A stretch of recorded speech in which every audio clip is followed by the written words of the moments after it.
Welcome back, listeners. Welcome back to another episode of the Ratchet Ramblings podcast presented to you by the CSPN. I'm one third of your host, Jeremy, aka Black Dante on Twitter, aka Niggamore, aka Please Do Not Be Alive Near Me During Work. Please, thank you so much. Shout out to my friend Curtis, aka I have a not a benediction, but I do have a public service announcement. Thou shall not be mean as fuck, then asking your coworkers for money. Please, thank you so much. And I'm joined by my friends and my co-hosts. Yeah. So hey everybody, it's Candace. You can find me on Twitter at London and Mommy.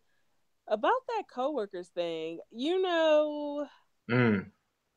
you what kind of ghetto are you in where your coworkers is asking for money? Like I don't even understand. I don't ever want anybody at my place of work to feel comfortable enough asking me for anything.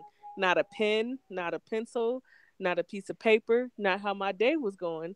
I don't even want to talk to you truthfully. I just want to come in here, do my job and leave. So for God's sakes, please don't you ever fix your mouth if we work together to ask me for $20. Thank you so much. Because I'm Especially, calling human resources and I'm claiming harassment. especially when you have a reputation around the office for being mean as fuck. Like, you have more battles to fight than just to ask your coworkers for money. But that's neither here nor there. I'll share that with my friends in the group chat. But our third co-host and friend. Hey y'all, it's Curtis, aka Trilificent. I feel like I've done too much last week, so I don't have any AKA. So AKA tamales.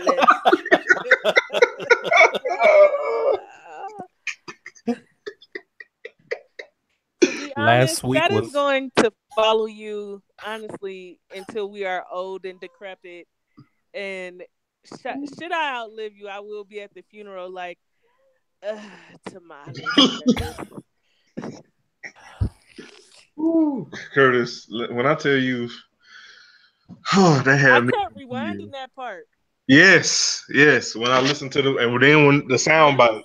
because it's just like Lily seemed like the type to get drunk and throw up on her man dick and be like, tamales. And I was And just like, he holy was laughing before he said the shit.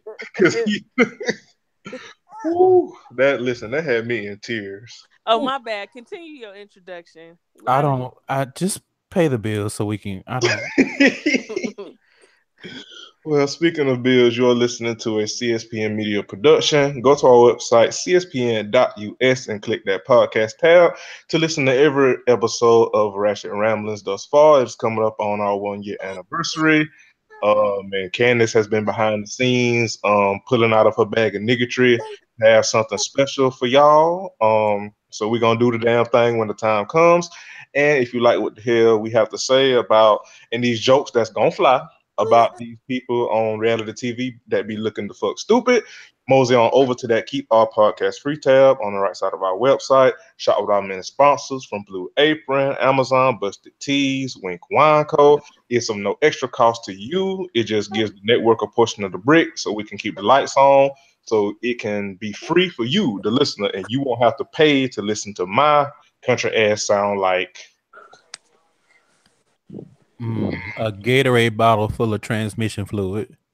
Thank you so much, Curtis. Um, Turkey necks. You sound like turkey necks. thank, Smoked turkey necks. thank you And so a much, pot Candy. of black eyed That's peas. rude. You don't need to tell him that he sound like Keely. I thought we was friends. Well, Keely is smoked pork. Jeremy is an upgrade. He sound like some smoked turkey necks. You know, so Mm. he ain't gonna stop your heart. He just gonna give your food good flavor. That's Is he? That's wow. a Is he? compliment. In my OG voice, is he? Mm. Ooh. That wig. In, oh, but speaking of, so to our listeners out there, if you have some favorite moments from the first year of the show, tweet them to us. We're gonna compile a poll, and we're gonna discuss two to three of our of your favorite moments from our first year as a podcast on the anniversary show. So if you have some favorite moments, like mine is tamales. Mm. That was a really good moment. Um, grown all you want to, motherfucker, but you said it. They be gone niggas. You said it, and it's going in the history books, and that's just what it is. So, if you have any other great moments you have from our first year, tweet them to us so we can put them in a poll and discuss them on the anniversary show. And yeah. So, with that being said, Let's some things. First, guys, remember to use the hashtag Ratchet Ramblings Pod when you listen and tweet about the show, so we can see what you guys have to say. We have a little bit of stuff to get into before we get into the usual ramblings. So first up, we got a new review on Apple Podcasts from a user called Hotels and Motels, which that name is flawless. Yeah. Anyway, it was 5 stars, and they said, "quote Check the title. I wish I could watch TV with them in real time." So shout out to you. Thank you. And you get a well done for that name. Well done. Yes, a well done. Next up, so I went on to the Ratchet Rambling Twitter page and I did a Twitter poll. And I asked who's the worst / shadiest host. And you motherfuckers. What were the results, friend? Let's get to the results. I don't like y'all. I'll get to the results. I don't like y'all. Curtis was voted the shadiest and worst co-host on the show. And you won by a landslide too, right? It's like 60%. It was 57 fucking percent. Same difference if we round up. 5 and above, round up. I'm so confused because what are y'all listening to? Like Candace is right there. She's right there. Am I? Yes. Yes. OG voice. Am I? How you gonna use my own shit against y'all? Full of shit.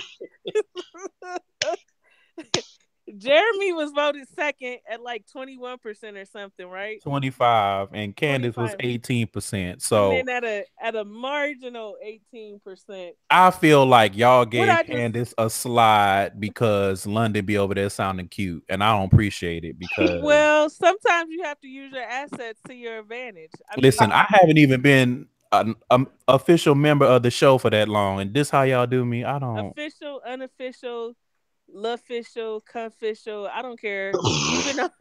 So first and foremost, you getting a little bit too much glee out of this. I need you to tone it down. That's first and motherfucking foremost. You've been on here more than enough for your true colors to shine through, and the people have spoken. I just want to say thank you to all the listeners who do recognize my kind and docile ways. Now she gonna thank you, Mike. She gonna ham it the fuck up. You know what? I don't. This big head motherfucker over here talking crazy like I won't cancel Father's Day dinner. Nah, I could put it in a container and shit. If you got to do any type of work, you just gonna be sitting over here hungry. Nigga took Father's Day to heart. He ain't move all day. Evidence right here, but I get 57%. Okay. 50. Well, I'm not the originator of tamales, so that alone probably sealed your fate. Either that or infinity neck rings. God damn. Yeah, infinity neck rings. Smoke burn but not destroy. Pool Keely. You have called Keely every type of pit masters barbecue that you could think of since Love and Hip Hop Atlanta premiere. So I'm just saying, I'm not saying that you the worst person, but I'm saying what you brought to the show recently.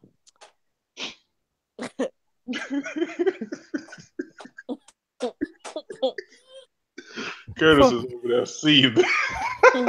Fuck I'm not saying, I'm just saying. Fuck y'all. But in all fairness, it makes me feel like I need to step my ain't shit up because it's the ain't shit moments that make the show what it is.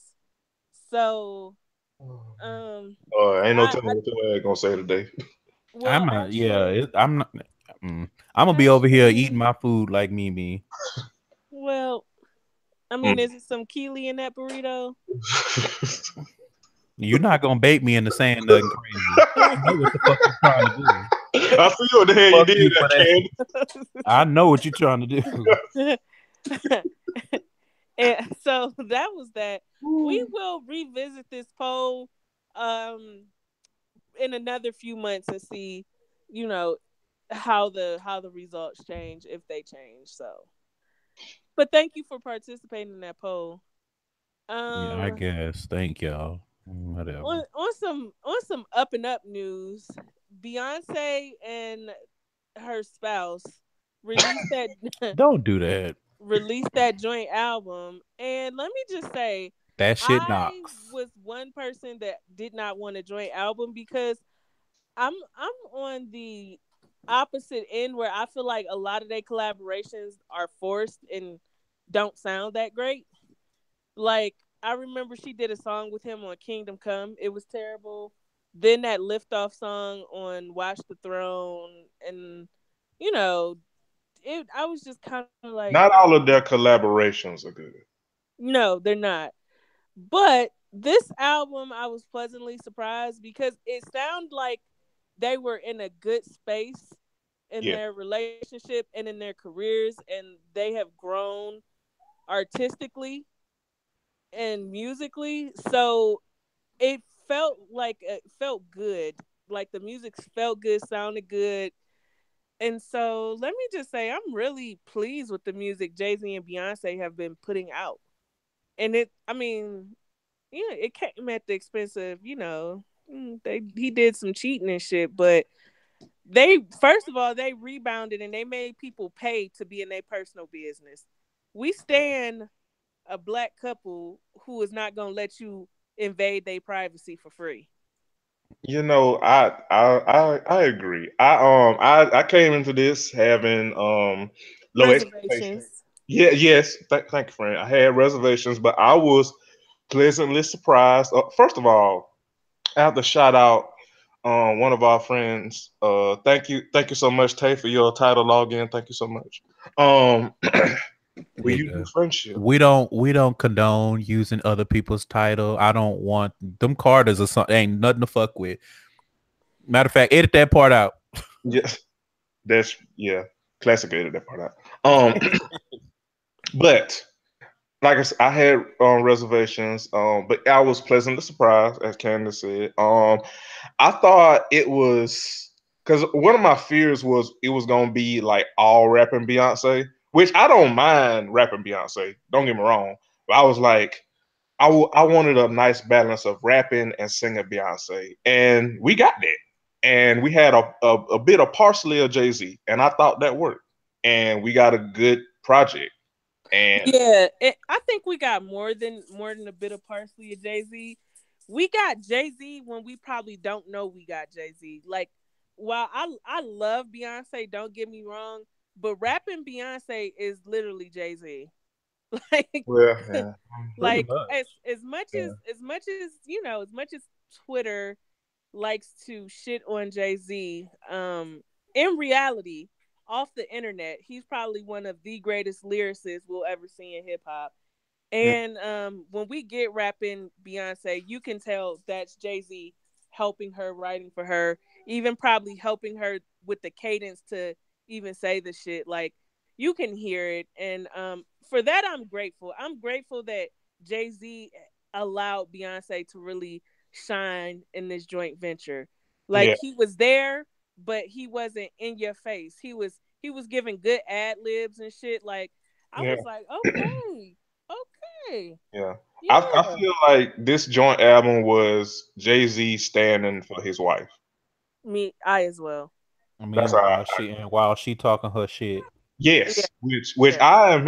Speaking of, like, I like Candace said, I know the internet likes to shit on Jay Z, and I mean at the very least he gonna catch these jokes, and I'm never not here for joking on Jay Z, but I enjoy when either him or Beyonce or both of them together just talk cash shit.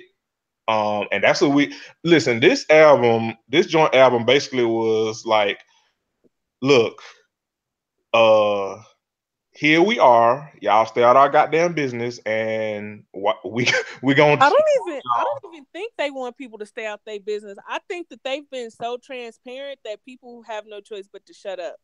Cuz it's yeah, kind of yeah. like This was a y'all shut up album. they are finally at a point where they're not allowing others to create the narrative for them. It's like, yeah, okay, I should have beat that bitch ass when I met the bitch you cheated on me with. She got lucky, and it's just kind of Yo, like B, chill, chill. what can you make up at this point when they're saying there was some cheating? I made him work his ass off to keep me and his family. We're in a good place.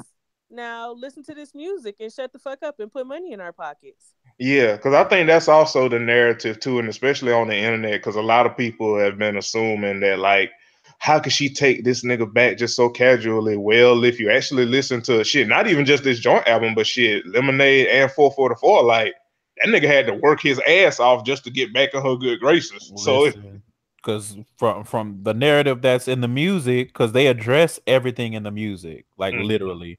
yeah, From what it sounded like to me, after the shit went down, Beyonce turned into Carmen San Diego across Europe. yeah. And that nigga was like, I had to sweat her to get her back, like meaning I had to literally work and chase after her, figuratively and literally. I had to do what she wanted and required and needed me to do to get my wife and my family back. It's clear that she put that nigga through the ringer. Right. Didn't you say Curtis one time that you know her ass a Virgo, so she probably put his ass Listen, she a Virgo and she from Houston. Like, come on, y'all. She ain't just roll over and let that shit happen. Y'all heard how mad she was on Lemonade. Like, come on. But anyway, this joint project was dope, way better than I was expecting. I was hoping for something good, but I didn't want what they have usually been giving because it's usually more pop. Yeah, you know, like her voice sounded so good, like on Summertime. Like her voice is getting better with time. Like we stand for a vocalist that still does vocal training. Yeah, she is constantly honing her craft because she sounded so soulful on Summertime. I love that Beyonce is getting heavily back into R&B because the earlier parts of her career, she did take over the pop world. And like she became a global icon, considered a pop icon. She had a plan. She had a plan, but now that she's solidified in her place in musical history and success, she's definitely getting back to her R&B roots, and I really appreciate her for that. And you're not worthy. Fuck she want to do. And not only that, there's some video footage of the On the Run 2 tour, and Blue is with a friend, and they are fucking jamming. And Blue taps her friend, is like, "No, you got to throw up the Dynasty sign. You got to throw up the rock sign." And they start, and she starts throwing up the rock sign, and I'm like, you know what? We just stand the whole Carter family. That is an adorable ass girl. That is a cute. She is such a cutie pie, and she's so vibrant and full of life, and all that personality. I love it. I love seeing it. Yep. And them twins are still under lock and key. A few pictures have leaked here and there of the twins, and it's like they are fucking cute. At least the little boy is with his little chunky self. I haven't seen Rumi, but a picture leaked to Sir when they were at the beach, and so he's a cute little chunky thing. But all in all, thank you Jay-Z and Beyonce for this joint album, because that Nas album stink. Okay. Oh, I didn't listen to it. I listened to pieces here and there. One, after that Khalees interview, I really am like, I don't really have anything for Nas, and then I listened to it and I was like, this sounds like a Kanye West album featuring Nas, and keep that. Like, just keep all of that. And he's like giving us Hotep on the whole album. Yeah, I was just about to say that. Like he has this one verse, one song where he's talking about vaccines, and he is just loud and fucking wrong. And it's just like, and I'm just sitting here like, guys, Google exists. Like, research and information on vaccines, and that doctor who falsified all that vaccine information and tried to link it to autism. And he was found out to be fraudulent and a liar and falsifying research and documentation. Like all that is right on Google, open to the public. So why are we still discussing vaccines causing autism and shit like that? So like I just feel like when Nas first came out, we were so very young. Jeremy, you might not have been born yet, but I'm just saying. But for Curtis and I, like when I ruled, if I ruled the world, when all that shit came out, we were so very young, like 11, 12 or some shit like that. And I thought Nas was so woke, and God, was I wrong? That nigga is just a drunk, abusive hotep.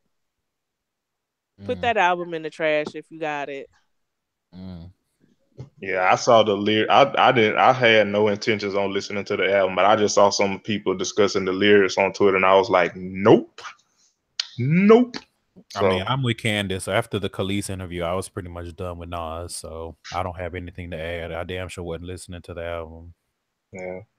I mean, I wasn't checking for Nas in this century, but after the Khalees interview, I was like, well, I didn't plan on listening to you any goddamn way. I damn sure ain't Nas, so you know. The only thing I will say is back in the gap, back in the ether days, who would have thought that going forward, and then when they start getting up in age, that it would be Jay-Z where he is and Nas where he is. Yeah, Jay-Z can really look at Nas like scoreboard. Like, anyway, let's wrap up this with what are y'all's favorite songs from Everything Is Love? Summertime, Nice, Friends, Love, Happy, Black Effect. Yeah. For me, I guess I could do it like how me and Bianca do it on Crown of College. My top three, my three favorite is Summertime, Nice, and it has to be. I would say Friends, but Boss is growing on me for some reason. The more I listen to the album, Boss is growing on me. Yeah, my top three are Ape Shit, Boss, and probably a toss up between Friends and Love Happy. I had an honorable mention for Nice, but the only reason why it's not in my top three is because we didn't need Pharrell to come in. We didn't need that. And every time I listen to that song, he come in, I'm like, That's fair. I like Pharrell, but I feel like I don't like him. I don't like hearing him. I like him as a producer and a writer and whatever else he does behind the scene. I don't like him on the microphone. I don't like that quote unquote singing he be doing. I don't that happy song be make me want to slap somebody. Like I don't like it. I want him to stay from in front of the fucking microphone. You say you saying that that happy song make you go ugh, tamale. Y'all not gonna bait me. Keep on trying. That shit just gonna roll off my back like water on a motherfucking duck. But fuck y'all. Anyway, speaking of fuck y'all, apparently Nicki Minaj is at it again. I don't know what's going on, so I'm gonna let y'all have it. Candace, go ahead, ladies first. Well, so Nicki Minaj did that. She did an interview with Elle magazine, and basically in the magazine, she was slut shaming and was like, you know, I was never aware that my lyrics and how I present myself musically made women want to start selling pussy and doing this and fucking any and everything and fucking for money. I just thought, they listened to the music and that was it. But now I'm more aware and I want ladies to keep their legs closed and not feel like they need to fuck men for money. And I was just kind of like, okay, girl, what? Well, anyways, a gay man, I can't remember his name. He follows me on Twitter, but he's a gay black man. And so, one, let me say this: Nicki Minaj has a huge gay male following. Mm-hmm. And so he actually said he was a former fan, and that interview really changed the way he looked at her, and he critiqued the interview and very respectfully. He wasn't calling her out her name, calling her bitches, fish, none of that shit. He just said that she was being a hypocrite. She built an empire selling sex, talking about sex, telling women to have sex, enjoy sex, not fuck broke niggas and this, that, and the third, just to turn around and tell women to keep their legs closed and don't be fucking men for money. And she basically cussed him out on Twitter and was like, fuck you, bitch, suck my dick, called him all type of assholes, and then told her fans to beat him like he stole something, which led to her stans Googling this man, posting his addresses associated with people that may know him, and threatening to harm him and kill him, telling him to commit suicide and all this other shit. And when he said he was going to pursue legal action against her for inciting that kind of hysteria against him, the bitch deleted her tweets like a coward. Oh, but so I did see something. I don't know if it was real. That I guess he posted like a GoFundMe link or something for legal fees to go after her, and Yeah. she donated $5. Or at least somebody with the name Nicki Minaj donated $5. But I Might have don't been know. one of her stands. Yeah, I don't know if it. I don't know if any of it was real, and I don't know if it was really her that did it. But I remember I saw that on the timeline. But I don't. Nikki is on the stick and shut in list for me, so I didn't go back and see what was going on. No, fair. Yeah, I I really do not like Nikki, and stuff like this is why. Because it's like, first of all, like Candace said, like he critiqued her respectfully and Validly. validly, and it's like, because it's true. Like Nikki has been, and I think maybe we talked about it on here before when she did something else the fuck stupid, probably. So I just can't remember. Like Nikki has rode this wave of sex positivity and adopting like queer culture. When I see queer women talk about her, the first thing, and I think they actually did, and a lot of queer women were mad with her. Is like, you've been faking this funk for so long, like riding this. Oh, I'm gonna be bi, but doing it under the guise of like appeasing for men and shit. So it's like you gonna do all this shit, then turn right back around and be a hypocrite and take back all this shit when you've ridden this wave, ridden our culture. And I'm saying our, paraphrasing because I don't want to speak for the community, but it's like you doing all this shit, then gonna turn right back around and tell people, oh, close your legs and all this respectability shit. Nikki girl, fuck you. I just feel like she wouldn't have to do all of this if she put her effort into making good music, and she's just not making good music, Listen, and she is intimidated by there being other women in her lane. And like I said, like in the style of rap that Nicki Minaj does, she didn't invent that. Lil Kim was talking about sucking dick years ago. Same mm-hmm. with Foxy Brown and some of these other female MCs. So it's just like this this pompous stance she's constantly taking about this lane that she's in is very weird to me. And so now that Cardi B is selling sex and is not afraid to talk about sex and don't be fucking these broke ass niggas and this, that, and the third. Now she's Yolanda Adams to the bullshit. Right. So it's Girl. just like, Nikki girl, fuck you. Your music is not this good to be for you to be carrying on this like this. And also, you damn near 40. Like, you are too goddamn old to be having respectability politics. Leave that to the young birds. Like, you damn near old enough to be somebody to me, ma. Girl, shut up. And arguably, her solo music has never been good enough for all of these antics. But Mm, whatever. mm.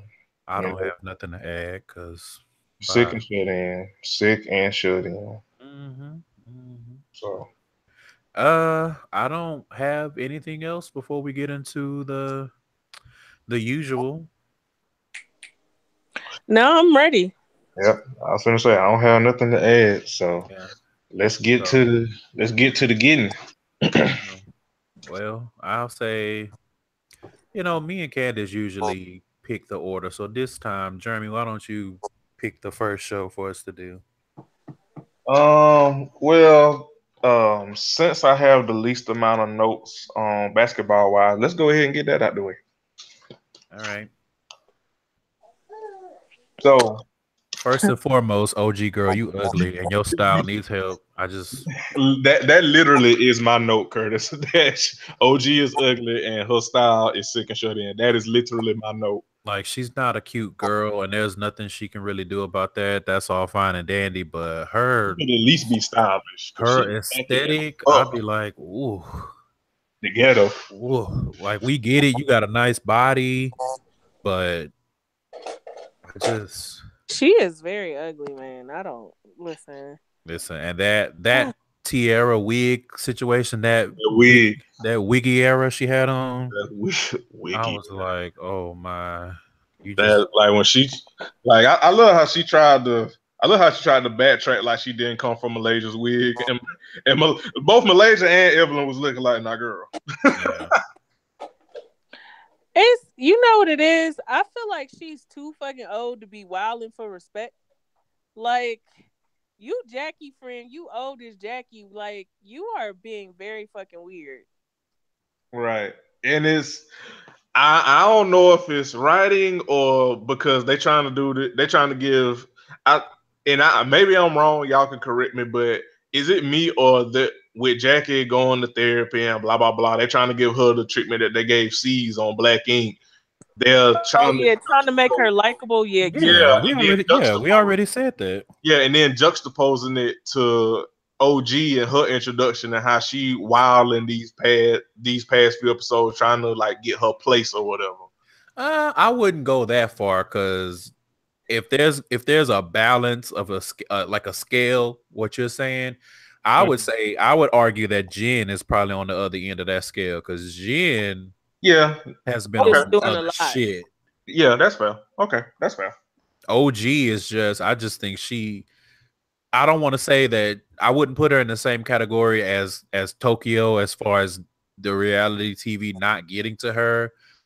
I just don't think she knows how to maneuver, and she's used to being dominating, playing football and everything. And she looked like she been tackled in the face. Well, anyway, but Evelyn cracking up at that whole exchange. Listen, Evelyn channeled her Mimi. She just sat there and ate her drink. That was my kind of energy. And Malaysia, I mean, she did come for your wig when she was wearing what she was wearing, but Malaysia did have 40 pounds of bangs on, so that's fair. Malaysia's wigs is very hit or miss. Yeah. So for her to be acting like the wig connoisseur, and it's like, do you really have the range? Like, are you? Did you? Izzy? That was what OG should have said. She was like, "Are you?" Yeah. So let me say, while we on OG, let me say this. She had a very valid point. She did not bring up Kristen's husband or kids. Nope. Kristen thought that was her cut card. And so Kristen is one of those marriage is my ace in the hole weirdos. Like, girl, nobody can, you could be like, the sky is blue. And Kristen like, well, my husband says it's actually blue-gray. Like, right. Nobody really gives a fuck. And so. And they rolled that beautiful bean footage. They sure the fuck did. Mm-hmm. They sure did, and I was here for it. Because Yep. it was like, she was snarky, but she didn't kick that off. Nope. That was you. Because, like, to be honest, Curtis. To be honest, I feel like anybody probably would have said something worse than OG said, because how are you trying to weaponize your husband and your kid during an argument and then get mad when the person is snarky with you or sarcastic? All I ask is that you don't bring up my family and I won't bring up yours. You brought up your own family. You brought up like that. Your husband and your child didn't have nothing to do with that argument. That was you trying to act like I'm a better woman than you because I'm married and you not. And the shit blew up in your face. Kristen reminded me of some of them married women or in a relationship women on Twitter that try to act better than other women. That's not. Or she's not acting. That's exactly how she is. Yeah. She definitely a woman that feels like a woman's worth and power is in being married. Like it's one thing to be married and love being married and love your husband, love your child, blah, blah, blah, blah, blah. It's another to feel like, well, I because mean, I have a ring on my finger, that elevates me above the rest of you single bitches. And it's like, I mean, anybody who's been in a long-term relationship knows that. I mean, because if we look at the statistics, sister, please. niggas is annoying, so I just really don't understand. Not to mention the like, fact that you sit up here toting your husband, and from what I can tell, y'all got tension anyway because you want another baby and he don't. So I really don't understand you trying to throw that in somebody else's face. And don't OG got a man too? She does, and he not ugly, which is a little confusing. But you know, everyone, ugly people need love too. They need their monkeys wrenched just like everybody else. I just wanna, and she do have that body, so I just still want to remind everybody that niggas is annoying. So there really is no need to be throwing your husband, your significant other in nobody's face, because your nigga probably be getting on your nerves once you leave that argument. Yep. Like, she got into it with OG and went right home, and her husband was like, we don't need to have no more babies. Yep. You did all that grandstanding for y'all to go home and get into an argument. Child cheese, okay? Please. You know what? I rescind my earlier comment about the juxtaposition with Jackie and inserting Jen. I actually would insert Kristen because I have forgotten it, because it's not just the OG stuff, it's the shit with CC too. We'll get to that later. But yeah. I just thought about that. I would put Kristen, like, Kristen is on some other shit. Like, Jen was definitely on some other shit this episode, but Kristen has consistently just been trash since her debut, to be quite honest. Mm-hmm. Yeah. Which is surprising, but because it's like it's surprising when somebody is more consistently more trouble, especially for a debut when you on a show with Jackie Christie. Hello. So I mean, and I mean, from what I can tell, like, Kristen, like, is just, she mad because OG is confident and Kristen is not, because she pulled all her confidence from her marriage, and her marriage is not going the way she wants to in terms of having kids. So you lashing out at this woman, and she's like, girl, I don't even want no smoke with you. Like, you the one who brought that nigga up, not me. You know what I think? Kristen is like, how can you have confidence looking the way you look? And I mean, we all thinking it, but OG is like, girl, I don't give a fuck what y'all think. So it's like, I don't even think that. Like, it's shit. I mean, because if we're gonna be honest, there's plenty of ugly motherfuckers with all of the confidence. Well, you know, like, there's plenty of people that look like, because Kristen is beautiful. It's plenty of beautiful people that don't have a lot of confidence, and it's plenty of ugly people that have all of it. So I wouldn't even say that. I just think Kristen, like I said, she thought, like Candace said, she thought she had an ace in a hole, and OG clocked that ass with a simple 2 words. And Kristen been mad as fuck since. Is he? Is he? Yeah. And then she like, I'm speaking to you because I'm woman enough to do so. Bitch, OG was like, girl, leave me alone. OG was like, bitch, listen, I don't have to speak to you. Period. OG was like, there's a reason why I didn't speak to you. Like, you can sit here trying to, again, grandstanding like, well, I'm woman enough to say it was nice to see you. But you sitting up, you lying. So what the fuck is the purpose? You could have just sat there and said nothing. Right. Sat there and sip your drink. Speaking of sitting there and sipping your drink, Tammy girl, fuck you too. So first and foremost, I did not know that Tammy was being promoted as an actress. Beautiful gowns. No, mediocre gowns. Rainbow gowns. City trends. Accurate. What is she acting besides retarded? Well done, Candace. Well done. Well done. Like, I'm just trying to figure it out. Like, because I'm sitting there and I'm like, what was the point of you telling OG that you would laugh if she got into a fight at the wig party? And then you sitting there using Kiki wrong. And that's why gays be clocking women, really straight people, because if you're gonna adopt or steal our lingo, at least use the shit right.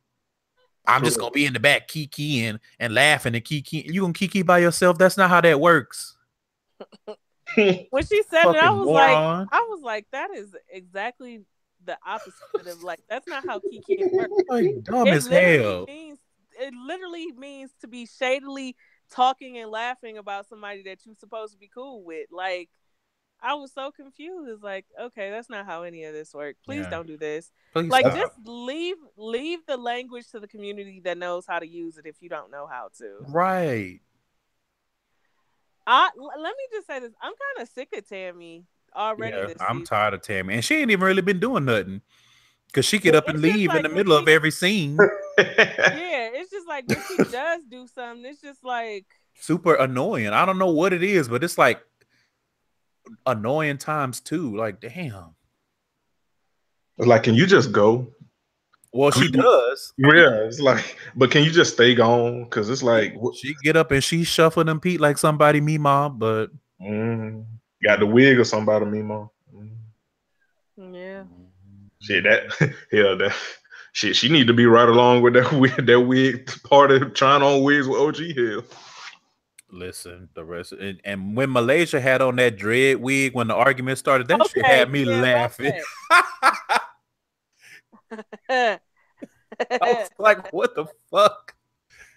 Yeah. Oh, that had me laughing because she had some weird look on her face, and then all I could see was them dreads, and I was like, wait. Also, Malaysia, I have a question. I would like to know why you dressed like Garnet from Steven Universe in one of the confessionals. I was like, what does she have on? Anyway, I know somebody else saw that. Y'all tweet me if y'all saw her dressed like Garnet in that one confessional. Ooh. So yeah, Kristen, you full of shit, and you can have a seat. Jackie was being messy because Jackie and Cece were being messy. Like Cece was being messy for trying to ask about that party at another party. Jackie was being messy for entertaining it. And then the shit just went left, and somehow we got back to the happy ending rumor. Right, and Evelyn was looking like this again, and I was looking like this again. I felt Evelyn because I was like this again, and then Jen turned up, and that's when I got real confused. Because it's one thing to be annoyed that the shit coming back up, but you calling this woman all kinds of stupid and stuff to her face. And I'm like, because earlier in the episode when Cece was doing that kickboxing, I'm like, Jen, this ain't what you want, right? Like, y'all lucky that she has as much self-control as she does, because if shit went left, she would rock him and sock him that ass. We know good and goddamn well Jen ain't got no hands. She ain't got no hands, and clearly Cece got more than enough. She got hands on deck, a surplus of hands, if you will, and feet. Right. So I was just like, because I didn't understand, like I said, I get being annoyed by it because again, Ev was too. I was Ev. I was like, yeah, everybody was annoyed because everybody agreed that the shit was dead. Everybody said their apologies. They explained where they got the shit from, and Cece just started going hard in the paint. It was like, your feelings still hurt about this. Came out of nowhere, but Jen was doing too much. It was like, she was like, where did it come from? It was like, and I was like, didn't we already know where it came from? So what is, but I think Jen was performing. She definitely was. She definitely was. I don't know for who, but she definitely was. Yeah. Girl, you claim you got a degree, but like, what do any of that got to do with this? Like, stop doing the most. Yeah. Like, right. Because Eb was annoyed by it too, but Eb didn't do that. I mean, she did bring up something. It may have been Evelyn that brought up the degree, and then Jen took that and ran with it. Yeah. That's what it was. That was it. But what I thought was interesting in that scene is that nobody had Cece's back. Malaysia sat there quiet as a motherfucker. Mm-hmm. Kristen sat there quiet as a motherfucker. Mm-hmm. And it wasn't until and actually kind of turned on CC a little bit. now ain't no kinda. Kristen did a 720 and landed on the opposite side of the tracks from CC, and I was like, she was like, I want to have your back, but you don't have your own back. You're not standing up for yourself. And CC said exactly what I was thinking. CC was like, just because I'm not saying what you want me to say, that don't mean I'm not standing up for myself. You don't have my back. I think, like, again, like, they know who to gang up on in the group, because CC really internalized the shit. Oh yeah, she really like, did. I would have been like, "Fuck you, old backdooring bitches!" Like, fuck, I'm getting money, because that medical spot bringing in a whole bunch of fucking revenue. Listen, because if I was CC, I'd have been like, Jen, you don't need to speak to me when you over there looking like Psyduck. You can fuck off. You don't need to be married to me when you don't need to be saying shit to me when you was married to that nigga with that big ass knot on his fucking head. Ooh, shit. God damn it, Curtis. I ain't gonna be. When you over there looking like your ex-husband with a wig on, bitch, we don't have nothing to discuss. Good day, Erica Williams. Please, thank you so much. Like, it just, I wouldn't even still be discussing it, because none of you bitches have attained your financial wealth without laying on your back. So I'm just not even finna discuss with you anything. Like, no offense, and I understand you gotta get it how you live, but I'm not over here knocking how y'all came into y'all money. So what exactly are you worried about how I'm running my business for? And if it were me, I'd have been like, listen, we squashed this, but if it comes up again, you will be hearing from my lawyer. Exactly. And that would have been the end of it. Yep. So if I gotta file a libel and defamation suit against you. Hello. So you the fuck up speaking on my business, then that's just what it's gonna be. That's what it's gonna be. When you get this cute cease and desist, and when I see y'all, I'm gonna call you cease and you desist. Speaking of ceasing and desisting, Evelyn's daughter. She's not a very smart girl, is she? All I'm gonna say is good luck, everybody, because I don't want Evelyn to come trying to beat me the fuck up. But just good luck, everybody. Hold on, Evelyn's daughter. I thought it was. That was Evelyn's daughter that she was talking to her eggs about. Yeah, talking to her. Oh, about okay. Eggs, I'm thinking of a different scene. My bad. Yeah. Continue. Pretty girl. Yeah. That's all I got. I was just like, good luck, everybody. Said, is your eggs in the freezer? She's like, oh, I thought you brought them home. And I was like, girl. Ooh. Like, ooh, the mental ghetto. Ooh. The public school system has failed us. Ooh. Well, I don't know. Anyway, I don't have nothing else for Basketball Wives, because that was pretty much all that happened. Yeah, I do have next week. And I know Candace was happy watching the preview because the shit looked like it about to hit the fan with Jen. Finally. And Evelyn looking guilty as fuck. Evelyn was looking guilty like, girl, we were supposed to be friends. Right. She was looking like, do I got to beat your ass now? Tell them Again, Evelyn had beat Jen up before when they were still in Miami. Threw a whole ass wine bottle, full wine bottle at her ass. So yeah, I'm excited about the episode, tomorrow's episode, and that's all I have. Yeah, I don't have nothing else. Yeah, I had the least amount of notes, so I was like, let's go with that first. All right, well, where are we going next? We can get Potomac out the way. What happened on Potomac? Let me look at my notes. I have very, very well. First and foremost, Candace and that dumbass tagline still bothers me. Like every time that show come on, I'm like, bitch, what the fuck are you saying? What does that mean? What was it? I'm not the whole, don't put me in a box because I'm the total pack. What does that mean? No one knows, not even her. What kind of hotep ass shit? That ain't no hotep shit. That's some dummy shit. Some dumbass shit. What is that? What is it? Okay, I mean, gonna make me. That's one of them old Facebook ass. On Facebook used to have it'll give you a random that quote generator thing from Facebook. That's what that is. I don't know what that is, but it sounds like the ghetto. Mm, Anyway, I didn't know Karen was married to Uncle Ben, so that was a revelation to me. Oh yeah. yeah, the Yeah. Black Bill Gates who owe all them taxes. And Mm. another confessional look and another mismatch of her neck and body. And I just Mm. How you that light and came at your foundation? They got a bunch of shades. listen, Fenty Beauty is not out here prospering for you to be looking two-tone like that. Looking like a two-tone dick. Mm. Mm. Well, Damn, I shouldn't have said that. I'm trying to be good nice. luck, everybody. Good. Monique husband. First of all, I don't like Monique at all. Like she Yeah. she is She's not a likable likable. motherfucker. She is not likable, and her husband definitely sounds like one of the Uruk-hai from Lord of the Rings. Good luck.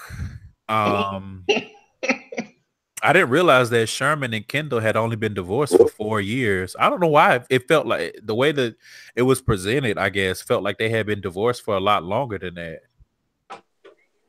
And to be honest, I don't know how Sherman ass pulled Giselle and Kendall because he ugly, but Well, we had a conversation earlier about, never mind. And I want to know what the Park After Dark situation is. So hopefully they expand a little bit more on that in a future episode. Yeah. What else happened? They were saying something about, I guess, Giselle and Kendall have known each other, and Giselle didn't let Kendall know that she was dating Sherman. And I just had a question on that because I'm like, it doesn't seem like they were friends. It seems like they were acquaintances. Yeah. So I'm like, did she really owe her that? Yeah, it's like they weren't that close. So right, like y'all see each other at parties in beautiful gowns, but that don't make us. I don't know. Friends. I don't know. We're not. It's like I don't think you owe an acquaintance or even somebody that you just see in passing. I don't think you owe them that. Like, oh, I was fucking with this nigga. I don't think you owe them that. Now, if it's a friend. If it's a friend, you shouldn't be doing the shit in the first place. Right. That's why I said, But if it's an acquaintance, like, bitch, I don't have no allegiance to you. I don't owe you anything. So I thought that was kind of weird. I get what they were saying, like we run in the same circle, but running in the same circle doesn't equate to friend. Right. Speaking of not equating to friend, when Sharice and them cogs was turning because she was looking at Monique, and I was like, finally, you see, real. She looked real funny in the light, and Sharice was looking like, I know this bitch. She was like, I know you fucking lying. Sharice was like, so you have a hurricane relief event and you invite all my friends? Like, she was looking like, what part of the game is this? And then we do something else and you inviting my friends? Like, why you inviting my friends to your shit? Independently at that. You're not even inviting them through me. I was like, so I'm looking forward to that fallout because Sharice gonna be like, so are we really friends or are you just trying to use me for my connections? Cause I will say Karen looked very good at the event. I don't know what's going on in them confessions. Whoever that makeup artist is, she need to fire them. Immediately. When when they were sitting at that table eating that food, and it sounded shady because they were like, "Oh, we have to write our checks out to your personal for-profit business instead of to the charity." And Karen was like, I do my shit the way I want to do it. Y'all being some heifers right now. I was like, whoa. I was like, this feels it feels a little fan con. We need that sound clip that Curtis had in the group chat. It just, I mean, I don't know. Maybe it's just me. It just, if that felt a little fan con. Your niggy sense. Especially because you got real upset and all they was trying to do was ask you some questions. Like, that's not your business. And as much as I don't like Monique, she had a point. She was like, it's not my business, but you want me to write a check. Like, I'm confused. Right. I am confusion. Help me understand. Help me understand. Total help me sing. Oof. Candace, I'm actually tired of Candace. I'm tired of Candace. I'm tired of this wedding. I'm tired of her refusing to acknowledge that she cannot afford this super lavish wedding that she wants. Like, they went in that venue and she was like, well, the whole ceiling needs to have flowers. And her fiance named Chris? His name Deadbeat. Yes, that too. Mo Jizzle. Dead meat. And he started breaking down them calculations. It was like it's gonna be $60,000 just for food out of a $165,000 budget. Like, come on, girl. What was they eating? Gold? Shit, vibranium, man. Something, because I'm like, I don't know what y'all serving for $200 per person plates. Right. Shit. I'm like, is this an empowerment lunch? What is going on here? Listen, for $200 a plate, everybody better leave that bitch with wings. Right. $200 a plate and 300 guests.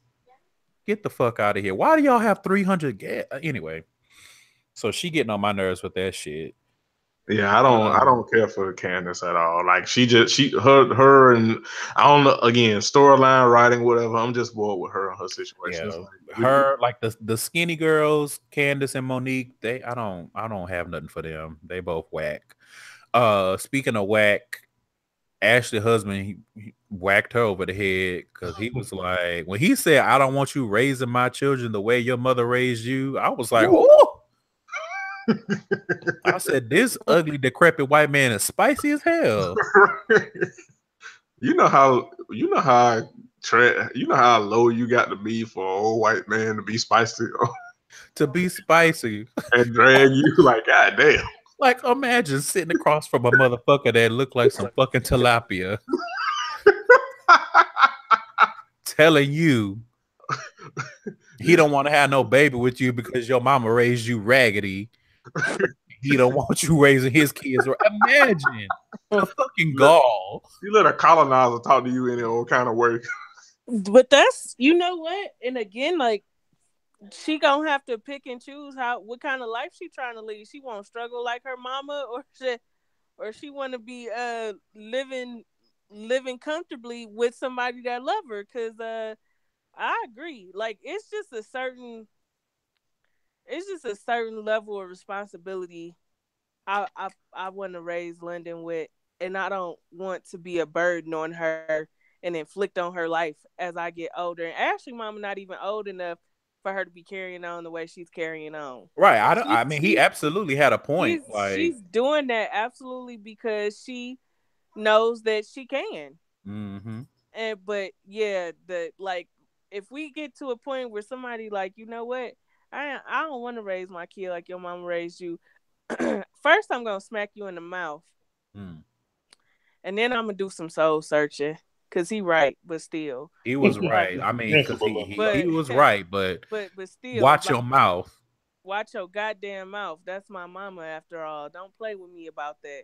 If you want to have a conversation about, some shit that's going on, and my mom is just being out of order, we can have that conversation. But you're not gonna talk to me or talk about her like that in front of me. Like, I don't want to challenge her blackness, but I just can't imagine any black woman or anybody black, period. Because a nigga ain't gonna talk to his wife like that about her mama. So right, and that's just an unspoken rule. Right, and I just can't imagine a black woman, a grown ass black woman, letting anybody. Like I said, first of all, a black man ain't gonna do that anyway. But just letting anybody just talk about their mama, talk about their mama to them in their face like that, and it not be violence. Like, I just can't imagine. When you need a check, yeah, because she's already admitted if they break up, she gonna be slumming it with her mama. So she gonna be sleeping in a hotel with her mom. She gonna be sleeping in the hallway. Right. Good to hell luck, everybody. Robin and Giselle, I like both of them, but they were being trash. Like they were being so dramatic, planning a whole confrontation of Karen at her event. I was like, what the fuck is the point of this? And we're gonna go and we're gonna say we need to talk to you right now at her event. I don't get it. I don't get it. They both look dumb as fuck. All right. Right. Shout out to Sharice because clearly she went and bought her an IG model to bring to Karen's event. Right. And then Karen was being messy at her own event, inviting Kendall. Talk a self drag. Like you did that specifically to be messy and to have drama, and then emailed Giselle to tell her that the woman was gonna be there. Like we can all agree that you was being old and messy. Right. That Karen, like she be having a couple of points sometimes, but she goes against her own points because right. she just can't help. She can't help but be messy. I feel like Karen spends a lot of time trying to match Giselle's level of shade and mess. Yeah. And it's like if you just do your own thing, you wouldn't have all these problems because you're not gonna be on Giselle's level. And that's not to say that Giselle is untouchable because she absolutely is not. But this is not what you should aspire to. Right. Like don't you owe the IRS like millions of dollars? Like, Enough. Right. I was like, if I owe that much damn money, I ain't got time. Listen. That is not where my priority lies at the fuck all. Right, but rich people, or I should say affluent people, they have interesting existences. Because if I owe, listen, when I tell you, because I just had to pay some bills, and them bills been looming, and I barely want to show my face anywhere, and they wasn't millions of dollars. If I owe millions of dollars, I wouldn't want to leave my house. But they live different lives, and they, it's like the more money they owe the IRS, the more they out there showing their ass and wearing beautiful gowns and shit. And it's like, okay. But anyway, that's it. I think some confrontations are coming up on there, but I forgot because the episode was pretty boring, to be quite honest. Yeah, it's been pretty. Potomac has been pretty, man. Yeah, like it rose, and now it's kind of like in that mid-season lull. Yeah. So I'm expecting there to be some drama to pop off to liven the season back up as it starts to get to the point of closing out. But right now it's just kind of like, I could have had a V8, but whatever. Yeah, that's pretty much a V8 splash because regular V8 is nasty as fuck. Anyway, what's next, Jeremy? Let's mosey on over to because last week we did Black in Chicago last, so this week let's save Love and Hip Hop for last. So let's go ahead and get Black Ink out the way. All right. So first and foremost, go ahead, Curtis. I was just gonna say Don. Don, boy, fuck you. Telling Ashley "fuck you" to her face is not the way to go about keeping your kids in right. Chicago. Like I just like it's like Don. I'm having a hard time, resoluting with you that you want to think about your family and keep your family together when you was out cheating on Ashley. Right. Well, not only just that you was cheating, but you clearly have not been on your 444 shit. So right, like you clearly have not. But I mean, I don't know. So I'm gonna pose this, and y'all can agree or disagree. But I feel like what's going on right now, and Ashley trying to get out, is really showing how Don really feels about Ashley, because I don't see and I don't hear no remorse, and I don't see and I don't hear any love when he addresses Ashley. Cause he's not sorry. Just sorry I got caught. Yeah. Okay. Yeah. I just wanted to see if we all were thinking the same thing, because I'm like, this nigga don't give a fuck about her. Yeah, he loves his kids. He wants his kids. Yeah, that was all I was just about to say. Like, he don't want her to go nowhere with his kids, but he don't really give a fuck about her. But again, it just goes back to what I was saying before. My theory that he leaked that Snapchat video on purpose because he didn't want to be in that marriage. And to be, I I don't blame him for not wanting to be married to Ashley. It's But like we said before. Does Ashley deserve to be cheated on? No, but we don't give a fuck that she got cheated on. yeah, I mean, if he cheated, he cheated. and did. And did. Yeah. And Although, enjoyed it. however, that girl looking funny in the light. Oh yeah, Tashay looking real funny. We gave her a little. We probably gave her a little bit too much last episode. Although I wouldn't say that. We gave her exactly what she deserved based on the information that we had at the time. I will say this: we didn't give her too much. She's a mistress, and she does what mistresses do when the shit blows up. She tries to paint a different picture so that she can maybe have the man that she's being a mistress to. Yeah. She wants to be with Don, and Don was just trying to get his rocks off. Yes, because you're right. In a kinky way, because listen, handcuffs.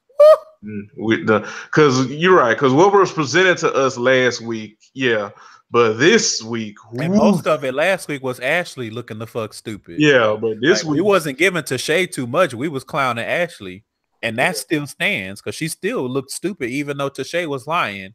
Right, but correct. And fast forward this week, Tashay girl. Tashay ass. Now she did pop up looking pregnant as hell. Don was like, "Oh, so you just gonna pop up looking pregnant?" Nigga said we could do this upstairs. I'm not about to do this in front of my friends. Right. Mad guilty.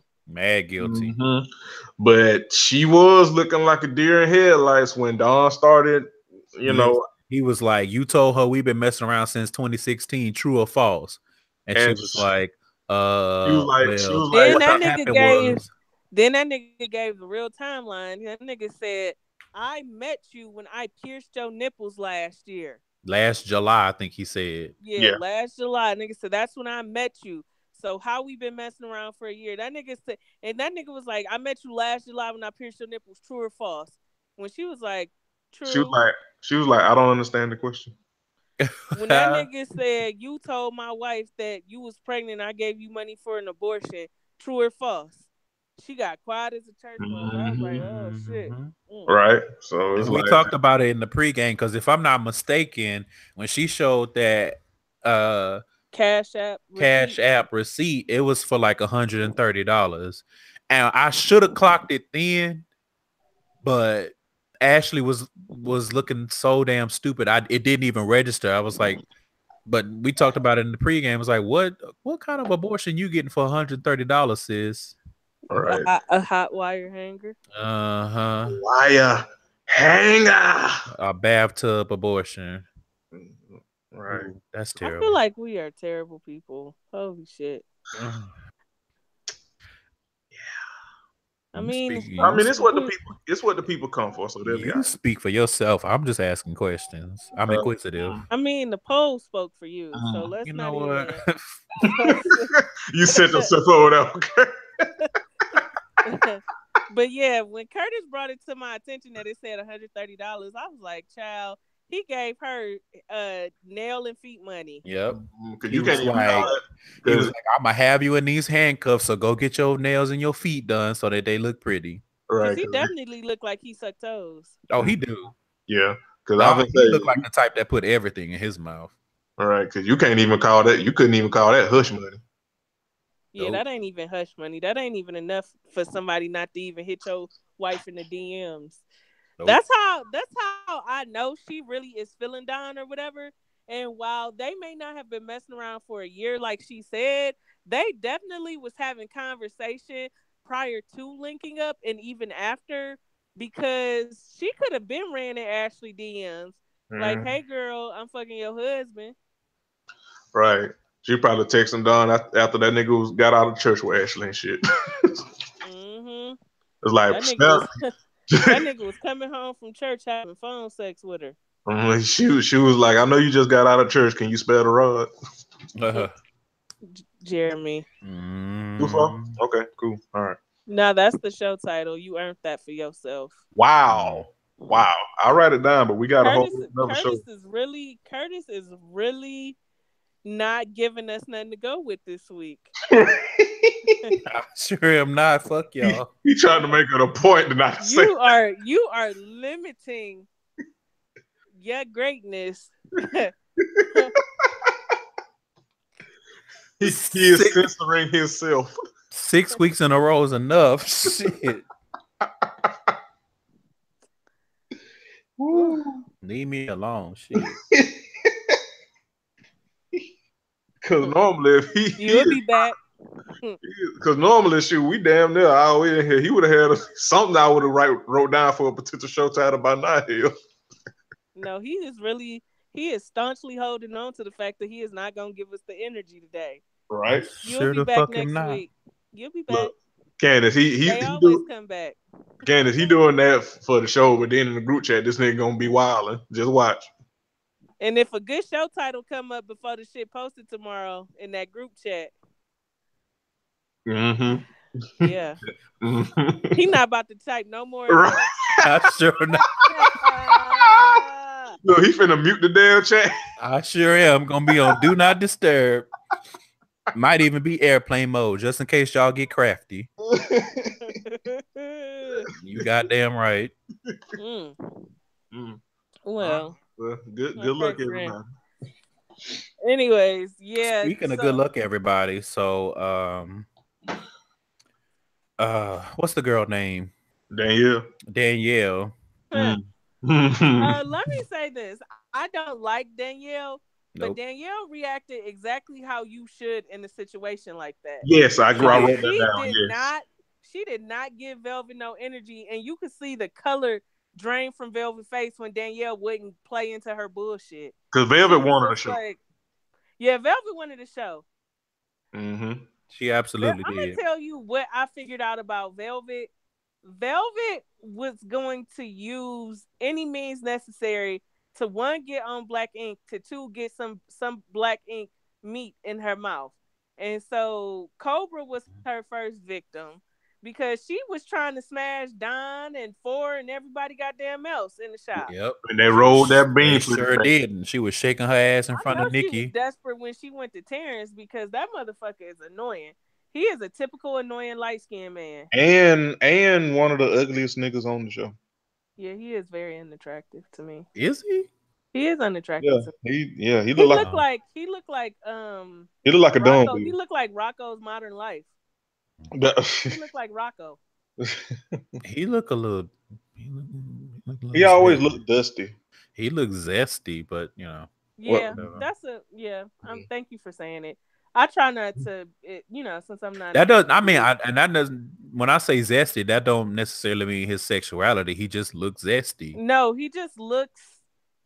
What's the word? I can't figure out the word. I don't know if it's zesty. He just looks annoying. Like that he just looks like he's really fucking annoying all of the time. Yeah, which I mean would make sense because Danielle annoying too. So Danielle weave and her hair texture never match, and for that I will always have a problem with her. You know what Danielle looked like? Danielle looked like. Come on with it. God damn it! Come on. Yeah. You got to now. What does Danielle look like, friend? Fuck. God damn it. Oh. Come on, friend. What does Danielle look like, Curtis? Hashtag Ask Curtis. Y'all ain't shit. Hashtag content. Y'all ain't shit. Golly, y'all some raggedy motherfuckers. I just want y'all to know. Anyway, I understand. It's fine. You know the show DuckTales?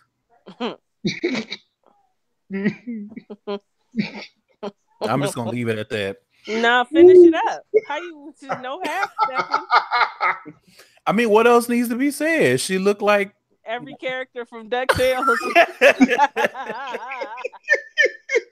All of them. She definitely looked like one of Scrooge McDuck nieces. Oh man. Anyway. Accurate. She looks like Scrooge McDaniel. But okay, let me write that down. Yes, write it down. Whew. Give Curtis partial credit. No, I don't have no credit on that. I didn't say shit. Don't give me none of that, Ricky I wouldn't Bobby. even thought of DuckTales if you hadn't brought it up. I wouldn't have thought of tamales if you wouldn't have brought up whatever you. What did you say? Nothing. You said something. Yeah, because it was you that brought up throwing up. Yeah, he got a point. What did I? Because I was just like, this is getting dark. Yeah. Oh yeah, no. Yeah, you did bring that up on your own, Curtis. Because I just listened to it before we started recording. Yeah. I was just like, oh, this is getting dark. No, because Candace said something about she always getting drunk and throwing up. Yeah. That was me. Yeah. Because I listened to it like 70 times. Candace threw the alley oop and you slam dunked it. Correct. Nothing will compare to that. It's gonna be a good while. But anyways, y'all are trash. Yeah, she definitely handled that how I would have handled that. Yeah. I'm not finna get into it with you or him in this public place. Terrence, bring your funky ass on. We finna go home and I'm finna get on your fucking head. Mm-hmm. Yeah, I wrote that down. She handled that very nice because Velvet definitely wanted a show. Velvet definitely wanted she wanted a show. Yeah. First of all, randomly showing up at Lily's apartment. Is that still Cobra's apartment? Yeah, but she said Cobra was in Texas because Cobra's like, well, if the shop ain't open, fuck y'all. Let me know when I have a place to work and I'll be back. Right. In the meantime, I'm going to go collect some money. Right. And so we know she showed up. We know she working because Cobra one of the best artists on the show, so she working. Yeah. So Velvet shows up. And that shit was who? I want to know who wrote that. Because she was like, oh, well, what you drinking? Yeah, it was so forced. Yeah. It was like, whatever she said, can I have some? Lily was like, girl, what? Although I do have to clock Lily because you said you didn't want to be involved with the girl and won't want no mess, but then you let her come in anyway. Yeah. So you looking funny in the light with that ugly ass goddamn tattoo. Hey, you know what? Speaking of, when they cut to her trying to take pictures on the couch of that thigh ass tattoo, that hamstring tattoo, that ass tattoo, I was like, "What the fuck?" I was hollering. I'm like, "Bitch, how hard is it to just stand up on the floor and do it?" I was really confused. That's too much. And I figured out what it was. It's because the design is ugly. Like Cobra did a good job, but the design is fucking ugly. Why would you? It looks like literal graffiti. Why would you put that on the back of your goddamn legs? And then you're not even tall. You don't have no ass. You don't have no nice thick thighs. Lily is built like a Laffy Taffy. Candace.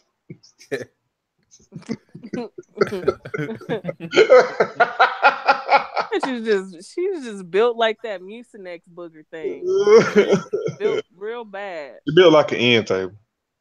It's just built very bad, and it's very offensive. Like with the, if somebody came over to your house and like spilled some drink on one of your tables, it would be Lily. Okay. She built like a cavatappi noodle. She just looks real bad. That is so specific. Yo, I was just about to say that is wild specific. Built bad. I just don't care for Lily. How you really feel about Lily, Candace? God damn. I mean, it ain't no secret. I just really don't care for the drunk bitch. It's just and I don't like passive aggressively messy motherfuckers. Like, be messy or shut the fuck up and eat your food. Like, I'm like, and what he tell you do? Shut my fat ass up. And what you did? I shut my fat ass up. Like, that's how I feel about Lily. Like, I'd have been like, girl, you don't have to get the fuck up out of here. I'm not getting in none of this and shit, girl, bye. Or I'd have been like, oh, we finna set it off, baby. Right. I'd have been like, no, Cobra not here, and I don't know you like that, so you can't come in. Or right. Gonna be... I'd have been like, text Cobra, whatever you need to tell her. Bye. Right. Now, what I will say is she did tell what's the child name? Velvet, if you're gonna do this, don't pop up no damn well. Tell Call that bitch polyester. Listen, Hilarious. Velvet definitely graduated from the Jasmine School of popping the Right, fuck because up. Lily told her, like, if you're gonna do this, don't pop up no damn well. If you're gonna do this, it's already gonna be messy, but at least go about it in the least messiest way possible. And what the fuck the Velvet do? The complete goddamn opposite. But Lily knew what the fuck was about to happen. She was just talking about how Velvet almost got beat the fuck up by By Nikki. By Nikki. Like she knew what was finna get popping. But like I said, she was being passive aggressive. And I was just like, okay, bitch.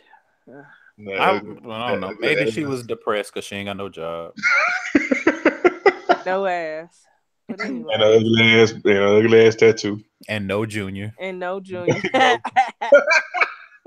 Sick and shut in. Oof.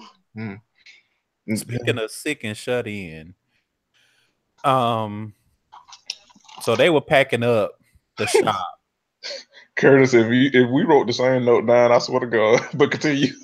All I had to say was like, I just thought it was real funny. They were sitting there packing the shop, having their "it's so hard to say goodbye" moment, and they still could not admit any fault in why things are the way that they are. Listen, I was laughing like a motherfucker that whole scene because I was like, good. That's what the fuck you niggas get. Like I said last week, y'all wouldn't be in this goddamn situation if y'all would have just sat there and ate y'all goddamn food instead of siding with a bitch with big teeth and big gums.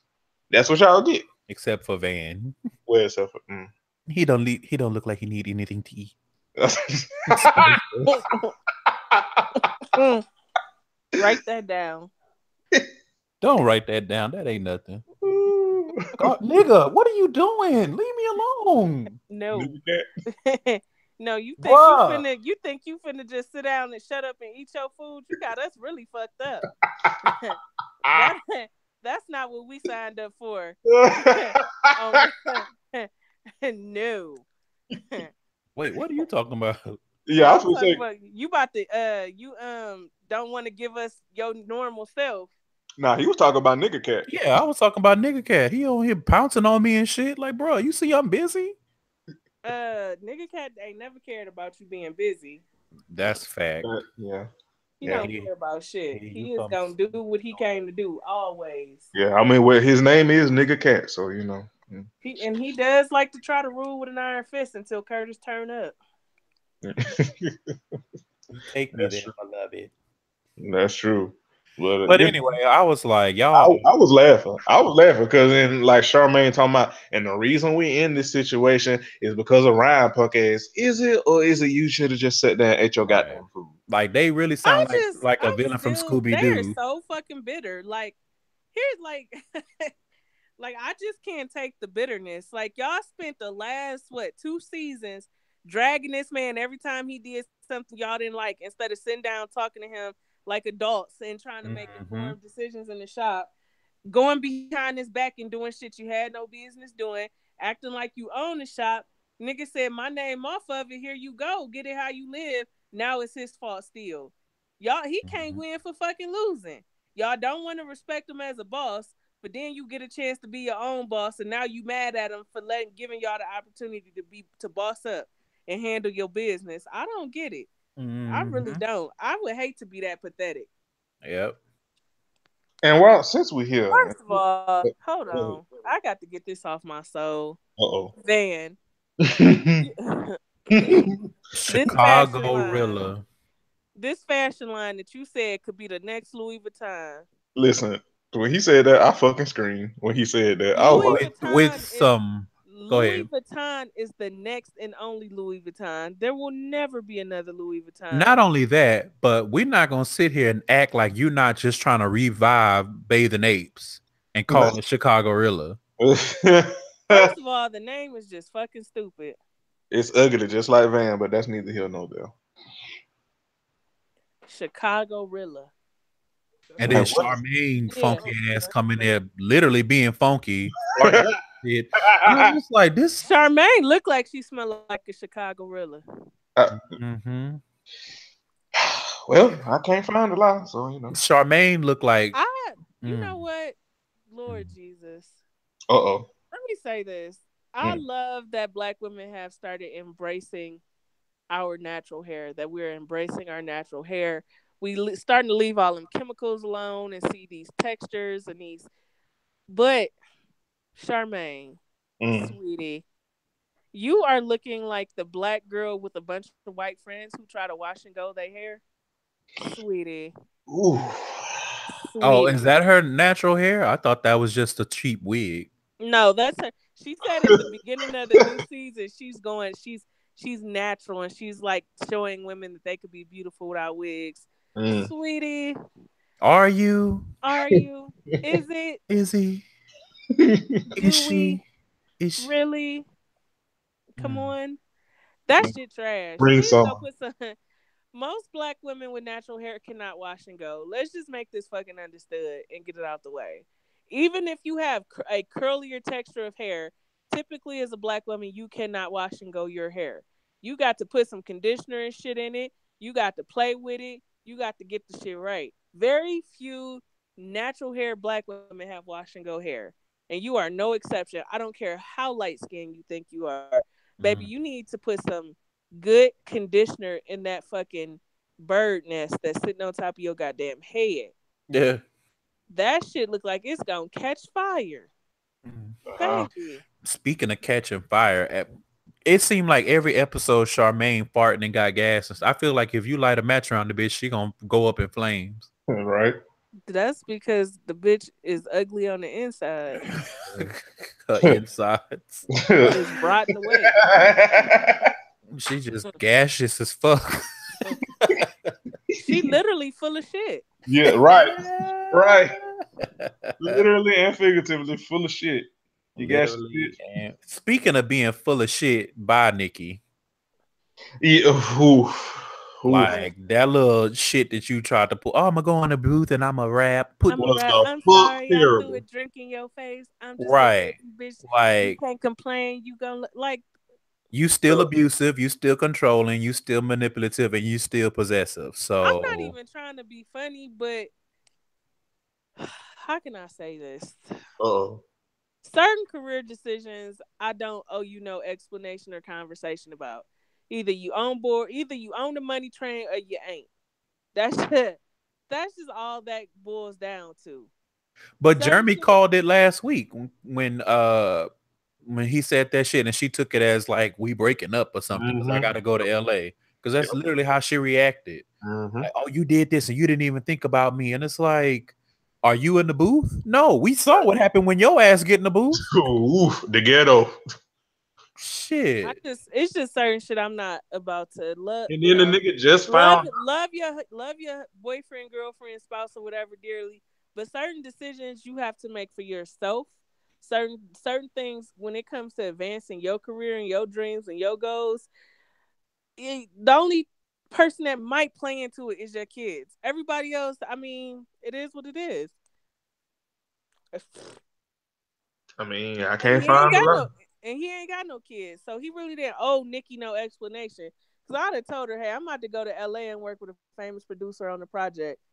And so, hold down the fort here and, come out and visit or whatever. But because she was gonna do that anyway.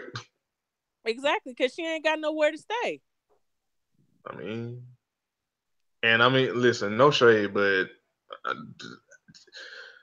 whatever they gonna have going on, because we already know Big Fish gonna reopen the shop and they gonna have another spot or whatever.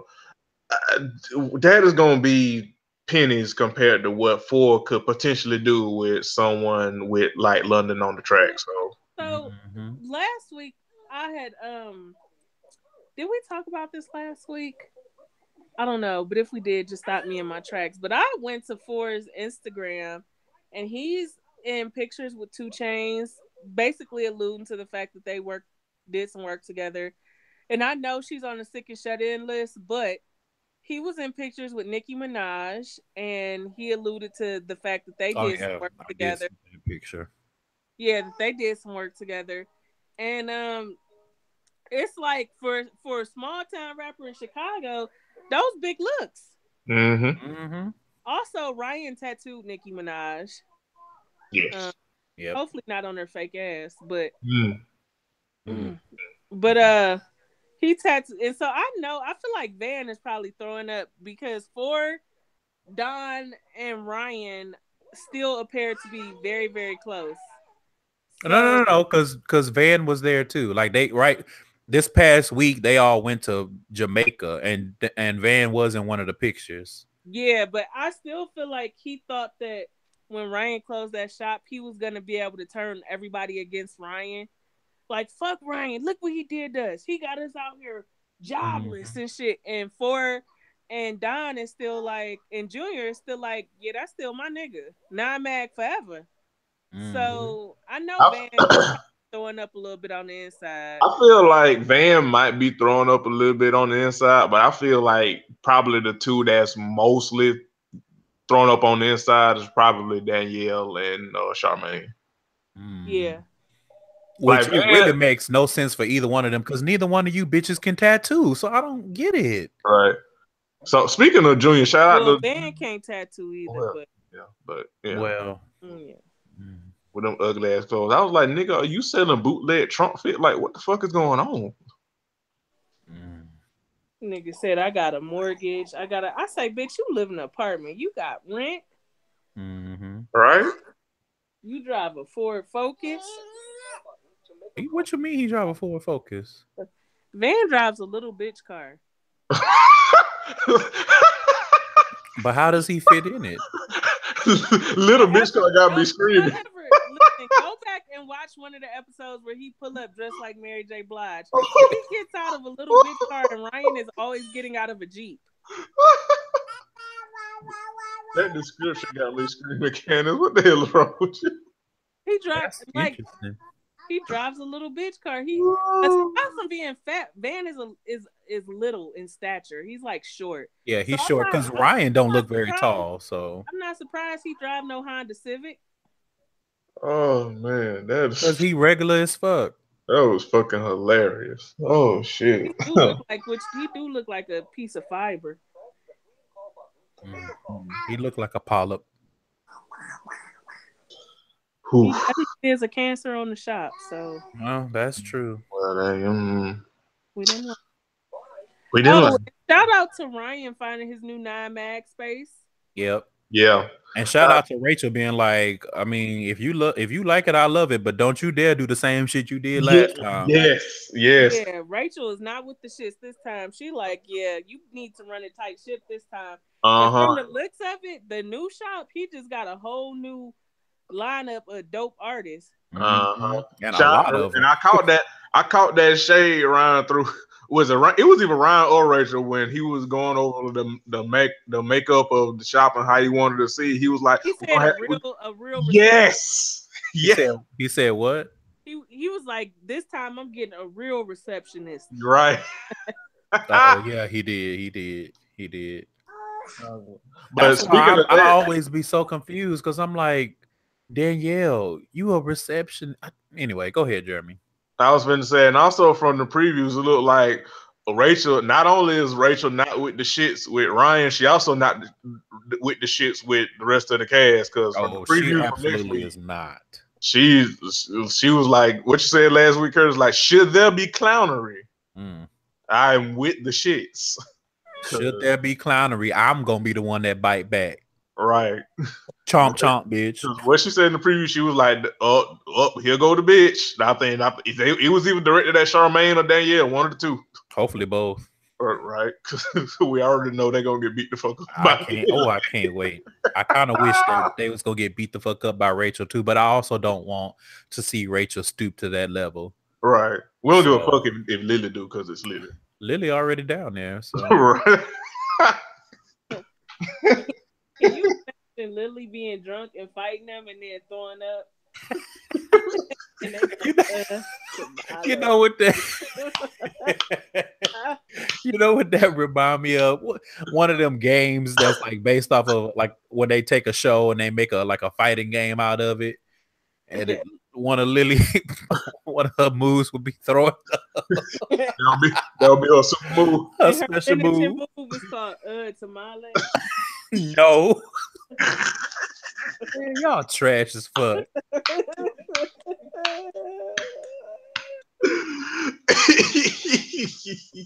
Can you just imagine her in Mortal Kombat throwing up? Like, fatality. yeah. Right. Like, so how do you do it? Down, forward, down, A.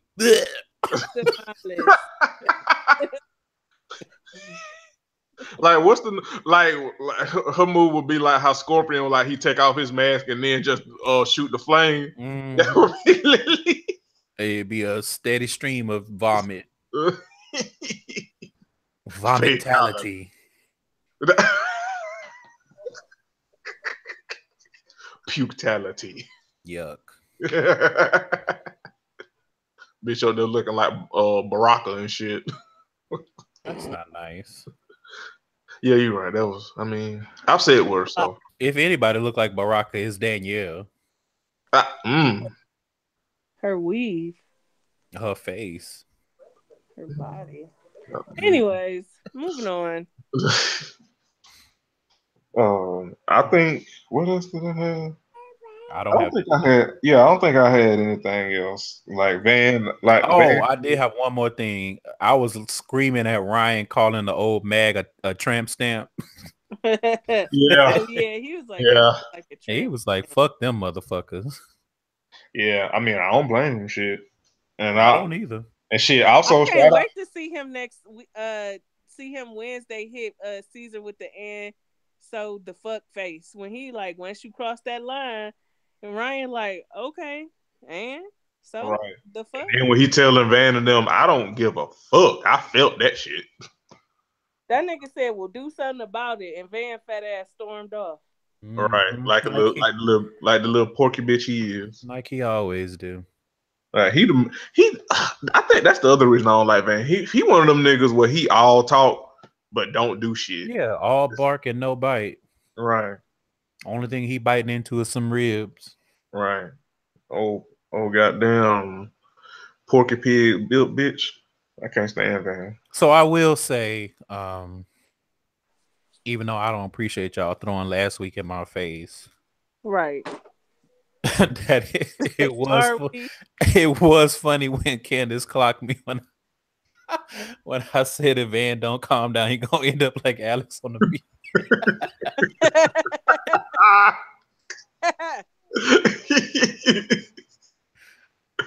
Woo! Yo, I was definitely on some other shit. You was sleeping.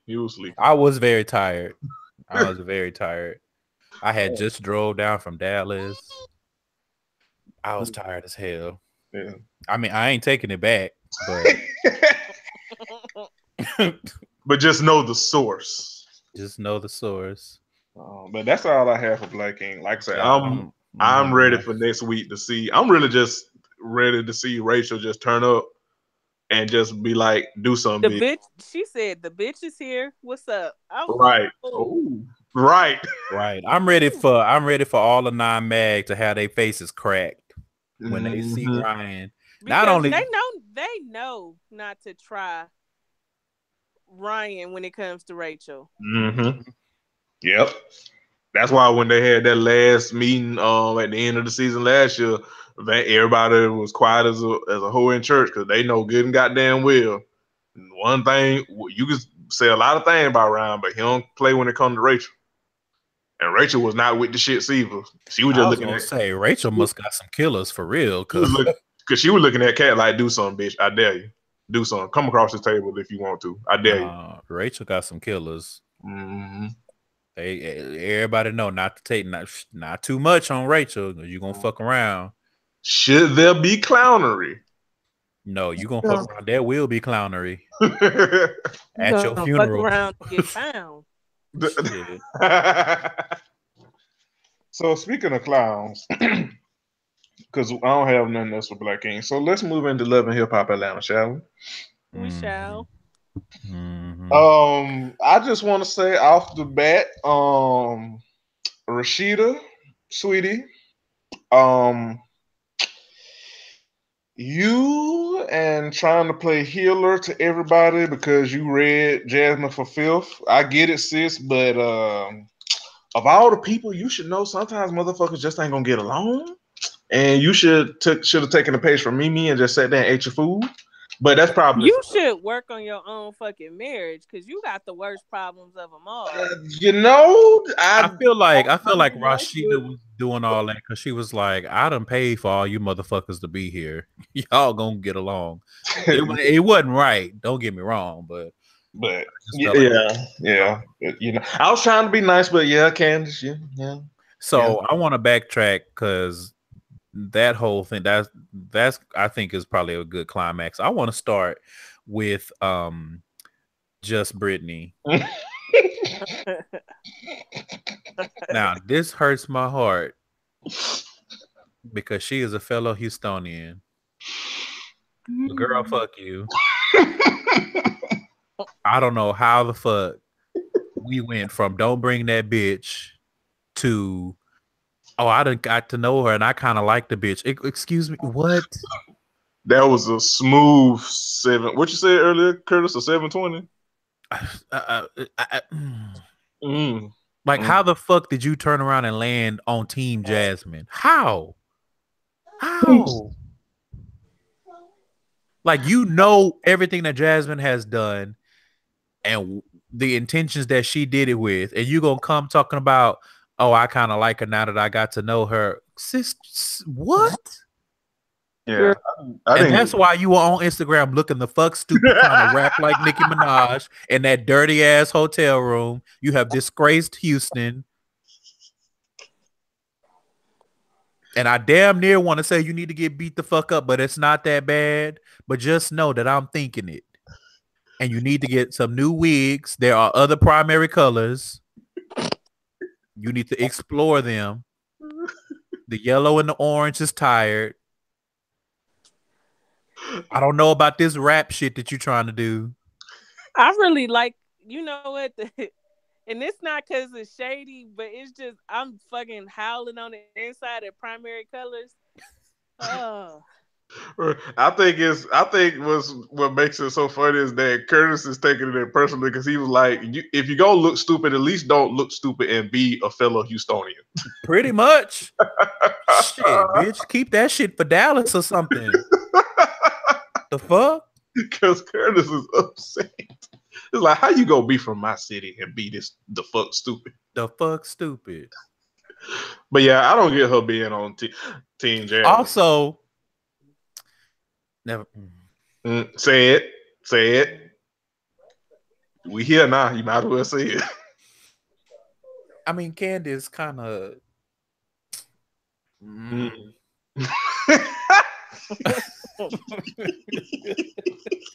I can't stand y'all, mother. Woo! What we do? This has been hilarious. Anyway, I can admit, I mean, she from. You know what? No, I don't even feel bad because you out here got Houston looking the fuck stupid, and that's why you look like a Furby now. A Furby now. When the Furby bites. All right. When you do the Furby. Okay, friend. All right. When you do wiggery. Ooh, because that wig was the fuck terrible. But anyhow, I agree. I don't get going from don't bring her to my event or don't bring her to team her. Unless what was presented to us before was fake. She really didn't have any issue with Jasmine. She was just like, I mean, well, it was never presented that she had an issue with Jasmine. She was just like, don't bring that bitch. But it's a whole different thing to go from I don't really know her, but don't bring her because I know she always popping up on Rashida and that's my girl to I'm Team Jasmine. Yeah. Like if you're gonna take a side in the shit, how the fuck you take Jasmine's side? Yeah, she should have been yeah. And especially now of all time. Like if you were gonna be Team Jasmine, which girl, but if you were gonna do that, it should have been earlier than now, because now it just you look funny in the light. You look real fun. Well, that weird look. I cannot listen. That when we listen, listeners, Oof. Just go to it's on ain't it on Just Brittany on Instagram, Candace? Yeah. Go to her Just Brittany Instagram and see that shit. She was trying to rap like Nicki. Yeah, And if it you was want to see somebody rap like Nicki with a rainbow wig with their neck going like they a goddamn bobblehead, then it was the enjoy. fuck terrible. Curtis, me and Curtis, when Candace showed us that shit, we was in her goddamn screaming. Them lyrics, I was like, no, sister, please. Mm. Oof. Good luck. Good. You will have to redeem yourself to me, Just Brittany, because right now you looking like just trash. Yeah, but yeah, I just Anyway, I was about to say I hope that's the last we see of Jasmine, but according to the preview, that's not going to be the case because we're going to see her again next week. But I'm so tired of her. Go away. at least she's not going to pop up on nobody this time. And shit, somebody going to pop up on her. I was going to say, yeah, this time she getting popped up. But then again, it's still somebody I don't like. Kirk, older daughter with her raggedy ass. Yeah, because I don't get how you go from like fuck that bitch to, and like I get it, you want to see your brother, but it's like still, but you, I don't know. It's weird. I don't know. It's weird. But anyway, speaking of weird, so first of all, these niggas go on a goddamn cowboy trail in the middle of no goddamn where Texas. I don't know where the fuck them motherfuckers was. I was gonna say, Curtis, do you have any idea where the fuck they were? I have no idea. I even missed the name of this of wherever they were. I thought it said Bastrop, but I was like, no, I don't think Bastrop. It might be. I don't know. All I know is I was screaming because Sean Garrett was reading Carly's ass for goddamn filth on that bus. And you know what? I was here for it because I'm like, Carly, what? Shut the fuck up! Like, golly, like, and you antagonizing this nigga. Like, if y'all don't broke up and y'all don't want nothing to do, and you don't want nothing to do with this nigga, then why the fuck you antagonizing him? Like, I don't get that. Right. But that was writing because I don't see no other reason why Sean Garrett would have even agreed to ride in that bus. He could have rode on Rashida's bus. Right. Honestly, he had all his credits and stuff, he probably had enough money to get his own goddamn bus, to be honest. I mean, well, you know, that's trip and camaraderie and whatever. But I'm like, I'm sure not to be riding on no bus with no bitch I just broke the fuck up with. Right. And then she antagonizing me and giving me third degree and stuff, and while simultaneously trying to throw herself at Jock in front of me. Like, girl. All right, you too damn old, Carly. You too damn old to be this messy and this goddamn childish. Right. Like, your first priority need to be why your eyebrows have you looking like a goddamn jack-o'-lantern in your confessionals. Whatever. I don't know. Bad look, Carly. I can't even say good look. Bad look, Carly. Bad look. I mean, she gonna do that regardless because that's just how she is. But, yeah. But I just, and so the bus breakdown was it Rashida and them bus breakdown. Yeah, they had a blowout. Yes, they had a blowout, and these niggas done travel. Them got that they travel. They on the goddamn farm that some shacks on the prairie. Cause I can't even say little house. These yeah. And listen, he trash, and we'll get into him later on. But BK is me because my friends will tell you anytime I'm going somewhere, the first thing out my goddamn mouth is do these niggas have Wi-Fi? I was like, that is me. Listen, I'll be asking for Wi-Fi like a motherfucker. They were definitely staying at one of the cabins from Oregon Trail. Yeah, but but that,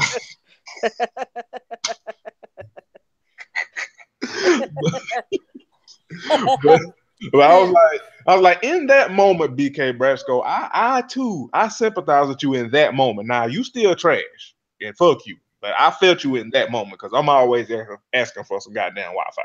I feel like the BK and BK Brasco stands for boys know. Curtis.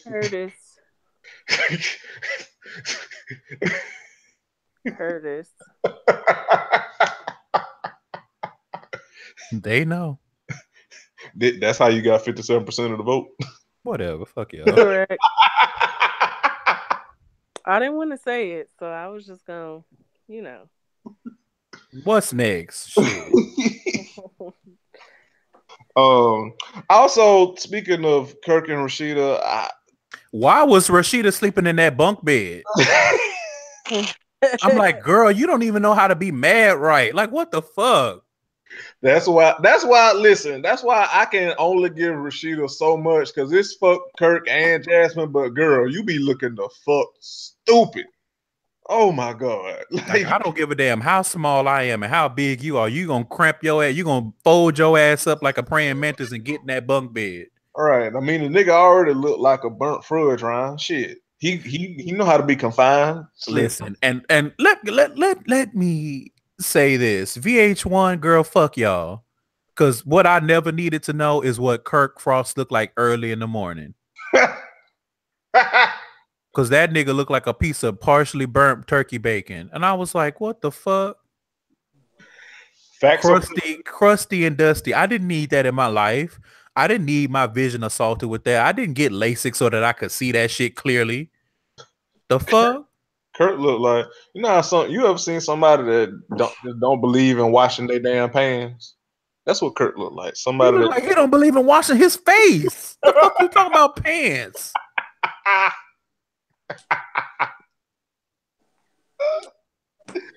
Facts are present. That nigga look like a fresh scab. The fuck? All right, Curtis. Okay. All right. I was upset. Clearly. I mean, I don't blame him because Kurt looked like the type of nigga that just make you mad just for him breathing, existing, taking up space, just everything. On top of him being a trash ass nigga. So it's Kirk looked like one of them niggas that they go to sleep and they wake up and they have that crust in their mouth. But it's like the kind of crust that like how Gucci Man mouth was before he discovered water. Listen, because Gucci Man used to be on Alka-Seltzer status. Listen, growth. Thank you, Gucci, for getting new teeth and a new perspective on life. Right. Because goddamn, if you wasn't looking like something that we needed to call the Ghostbusters on. The ghetto. He definitely was looking like the Mucinex commercial. Because he was. Goddamn, you know what that is? Growth. I mean, but anyway, you call it growth, I call it jail, but it's fine.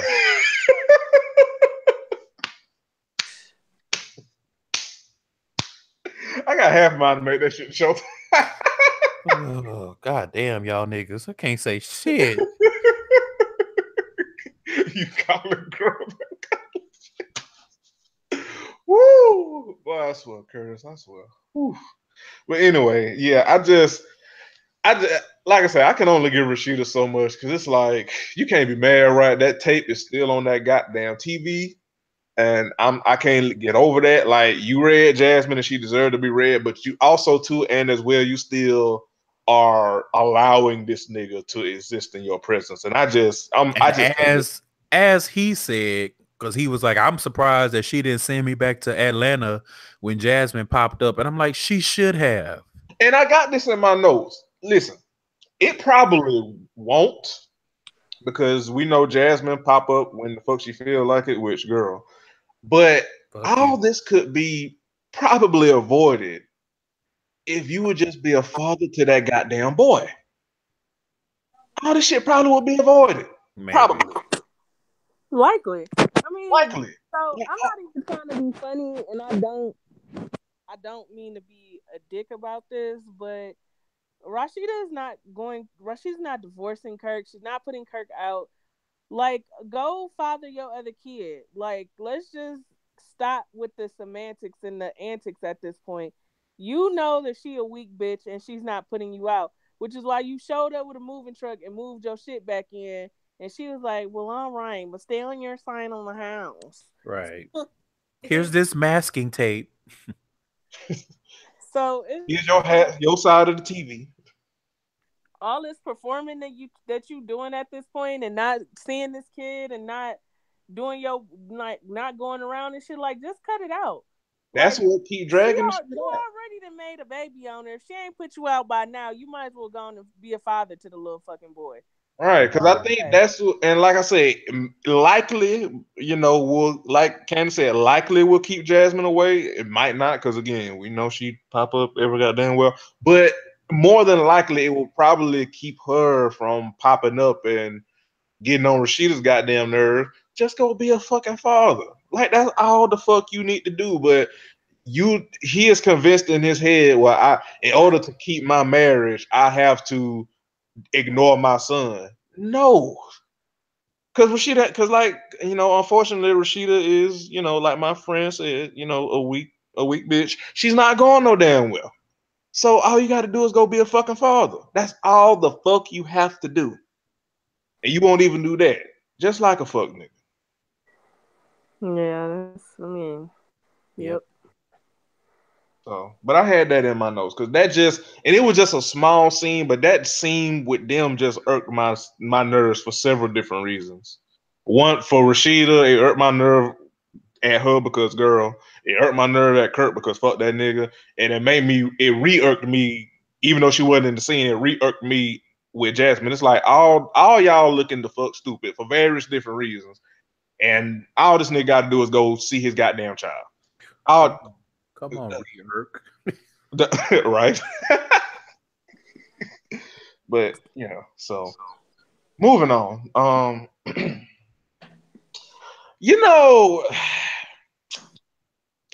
All mess ends and begins with Carly Red.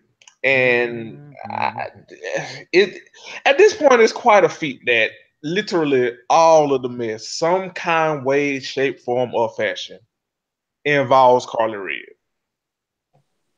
Because Carly Red, for the most part, is more or less the reason that Tokyo and Spice even have friction in the first damn place. No, that's 100% her fault. Because if she hadn't have been running back, and instigating and exaggerating about how Tokyo was talking about Spice wouldn't have taken and I have the hold on. Let me scroll their notes because first and foremost, Spice, get beat the fuck up because you a piece of shit. Yeah. But aside from that, I thought it was very interesting later when they had that. Well, we're not there yet. I'll save it for when we get there. Go ahead, Jeremy.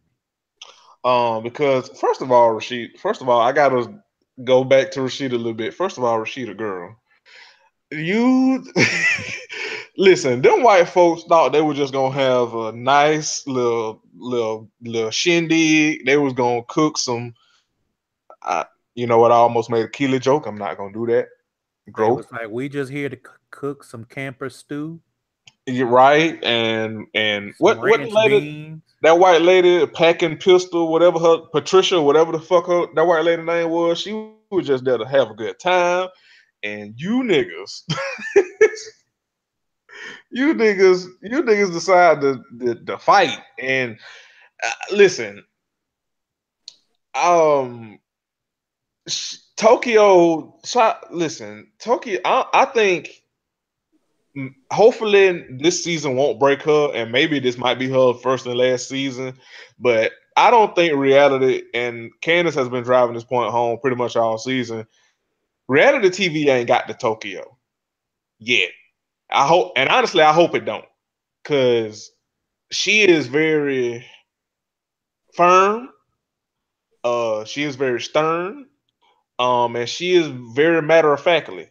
And I don't think that resonates with someone like Spice, who is very, what's the word I'm looking for? Foolish. Very the fuck stupid, for lack of a better word. Because Spice do a lot of mental gymnastics to get around shit, and Tokyo is kind of like, look, this is what I said, this is what I meant, take it or leave it. It is what the fuck it is. I told you, I kept reiterating to you over and over again, I don't have any issue with you, and from what you telling me, the main bitch that both of us need to be mad at is fucking Carly, but yet you still have an issue with me. Right. Like imagine going through all this and having this much smoke because the girl called you paprika. Like, come on. It's not even that serious. Cause if she wanted to, she could have really went for you. She could have called you a blue ass Kirby. And She could have called you an ugly ass bitch. She could have done a whole lot more. all of it would have been accurate. And all of it would have been accurate. So I Now, just Spice did have good aim because she threw the fuck out of that plate. I still listen don't like the bitch, but she threw the fuck out of that plate. I and gotta call a did. spade a spade. Yeah, and she did. She did. She And was you, like, I learned. Listen, she was like, I learned from Sierra when Sierra clocked Keely upside the head when that goddamn purse. mm-hmm. She had that aim. But again, we got an honest and genuine and raw reaction because Tokyo was pissed. Look, Like Toki. the lady who told us about Tommy not being on the show because she drank too goddamn much had to come out and be like, calm down. And Boys No Brasco was like, it's me. I was like, do y'all be having girl talk or something? I'm confused because I have never seen them two like have any kind of relationship. And he like, it's me. Like, is that your good Judy? Like, let me know something. Cause This is looking a little funny in the light. just like him. Mm-mm. But even His pride. You know what? Let me not say that. before we, but like Curtis, because I was thinking the same shit. but but Tokyo said like I am sorry, Rashida, that I didn't pop up to your show to your event, but I had a mishap. Right, and then Spice, I mishap, and it was like, oh girl, can't you Here just we shut go the again. fuck up? Here we go again. Here Like we go. she was really like, I mean, to me, it looked like Spice really does whatever she can to antagonize Tokyo. I Like, won't hold you. I won't hold you. because you really could have just let her say what she had to say her apology, Because and let that be she that. did lie because it was a mishap. It was. And what the other thing that pisses me off about Spice is that she's sitting here like, well, you threw a purse at me, so that transcends and that trumps everything else. And it's like, so you just, but she won't acknowledge the fact that she was sitting there making fat jokes and all kinds of shit. Like, you deserve to have that purse thrown at you. You deserve to get uppercutted through a fucking wall. Tokyo took. Yeah, I mean, but here's the other thing though. Like I get that, but once you once you feel like violence is the proper way to deal with disrespect, you got to be ready for whatever come back in return to that. Like it's two sides to that card. I mean, that's Like true, but it's not like, somebody talking shit to you, calling you fat, or even cursing you out or calling you out your name. That shit is blatant disrespect. But you got to realize what happens once you take the actions to make it physical. The person that you trying to attack doesn't owe you anything. And I don't like Spice. But once Tokyo felt like she was gonna put her hands on that woman and fight that woman, it kind of is on some every time I see you, it's it's gonna be smoke. Oh. So, I mean, that's true, but it's not like Tokyo is acting like there shouldn't be. Yeah, what I will say to that is, and to me, it's like Tokyo is like, yeah, what what I did, yeah, that was fucked up. But you also played a part in it. Like Tokyo isn't saying like she didn't hit the girl; she's owning that. And it's like one part to me. Nah, I could be wrong, but it's like to me, one party is saying, okay, both of us did a thing and it's fucked up, but we still should not have any issue. And the other party is saying, no, it's all on you. Well, I do. So here, I like Tokyo. Don't care for Spice. But Tokyo on the lowest of keys is on some passive aggressive bullshit as well, because when she said the shit in front of Carly and Carly brought it back, she should have owned it finally, but she really downplayed what she said. Because when they rolled That's the fair. cameras back, it wasn't no fuck everybody, I'm good. It was like fuck a Spice, fuck a Tobias, fuck everybody, fuck you, fuck, and like she kind of downplayed how she was spinning it, and but I don't think she felt like Carly would carry that bone back. That's And fair. when she did, because Carly, I don't remember Carly spinning it like no, she was dragging the fuck out of you. She said exactly what Tokyo said, and She said what Tokyo said, but she did Right. kind of put some spice on it. Like she didn't twist Spice. I mean, not Spice. She didn't twist Tokyo words. She did say it verbatim, but it's Carly because Carly did put a little spice on it. She But did. it's not only that, because we talked about it, how Spice took it and made it more than what it was just because Tobias was in her ear. Yeah, Like we yeah, can't but we can't leave that's that also part out. Carly's influence too, though. like I don't, yeah, like I don't, like I said, I don't fuck with Spice. But if you try to put your hands on me, well, that's just gonna be an issue we have every time. And she got her lick back. She popped her ass in the head with a burrito. Like everything should be even now. But Yeah, it's just kind of, and then this whole, so I do like Tokyo, but she's not nearly as secure as she is trying to paint herself as, and it's very evident in this season. Like, and because it's like, okay, I'm not even trying to be funny, but like the least worst thing you gonna ever be able to call me is fat. Like that's just not something that's gonna ruffle my feathers. So when she had that breakdown, I just kind of felt bad because I was like, she's still fighting with her self-esteem. Like she's still struggling with it. But I still feel like Spice and Tokyo need to beat Carly up. yeah, Like that, I feel like that's the end consensus to all of this yeah, because Carly is doing a lot, and Sierra yeah. too. Sierra Yeah, girl, I was about to say I was gonna get to that because I got it in my notes too. Now, Sierra girl. Now, granted, it came from well, less than spec- I don't care about Eskimo or whatever, Eskamika, Eskas, whatever. Eskamika backhand. Like, but what I will say is she had a point. Like, Yes. if you my friend, you my friend. If I'm wrong, tell me I'm wrong. Don't call the bitch that I'm beefing with to talk against me. That's Mhm. corny. That's some corny bitch shit. Like Right. you calling Spice talking about, yeah, Tokyo was wrong. She shouldn't have did that, but you was wrong too. That's not even a conversation you should have had with Spice.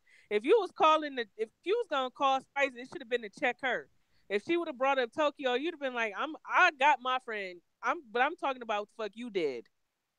Like Right. that's what I want to discuss. I'm not finna sit on this phone and talk to you about no fucking Tokyo. I'm gonna talk about the fact that my friend came and sat at that table and you started taking digs at her about her weight and everything else. What's up? Why you got so much beef with her? Then she would have been like, well, Carly told me she said this, and this. Like Sierra looking funny in the light. Cause Yeah. For all the that shit situation, for all the it shit could that have she played out different, yeah. yeah, for all the shit that she talked about Carly, it's like shit, Sierra, you moving just like her, cause that's some Carly Red shit. I don't think she as bad as Carly, like with the ambushing and shit. Like she ambushed her, but it was I don't know, but it was just like Carly is like the boss level of messy bitches. Carly Red and Burnt Sierra. Bert Sienna. That bitch foundation do look like that color crayon. The bitch just look red and chalky. Yeah. Mostly chalky. Mm. But I was just like, why not just like if you gonna call Spice, just you should have called Spice and checked her for how she was trying to carry your friend who hadn't said nothing to you. Right, Like cause I'm not I'm not about to discuss my friend doing something wrong to you when you started the bullshit. I'd have been like, Spice, you dead wrong. My homegirl came to the table and you start disrespecting her, taking low blows at her weight and all kind of shit. She didn't even get a word out her mouth to you. You mhm. started it.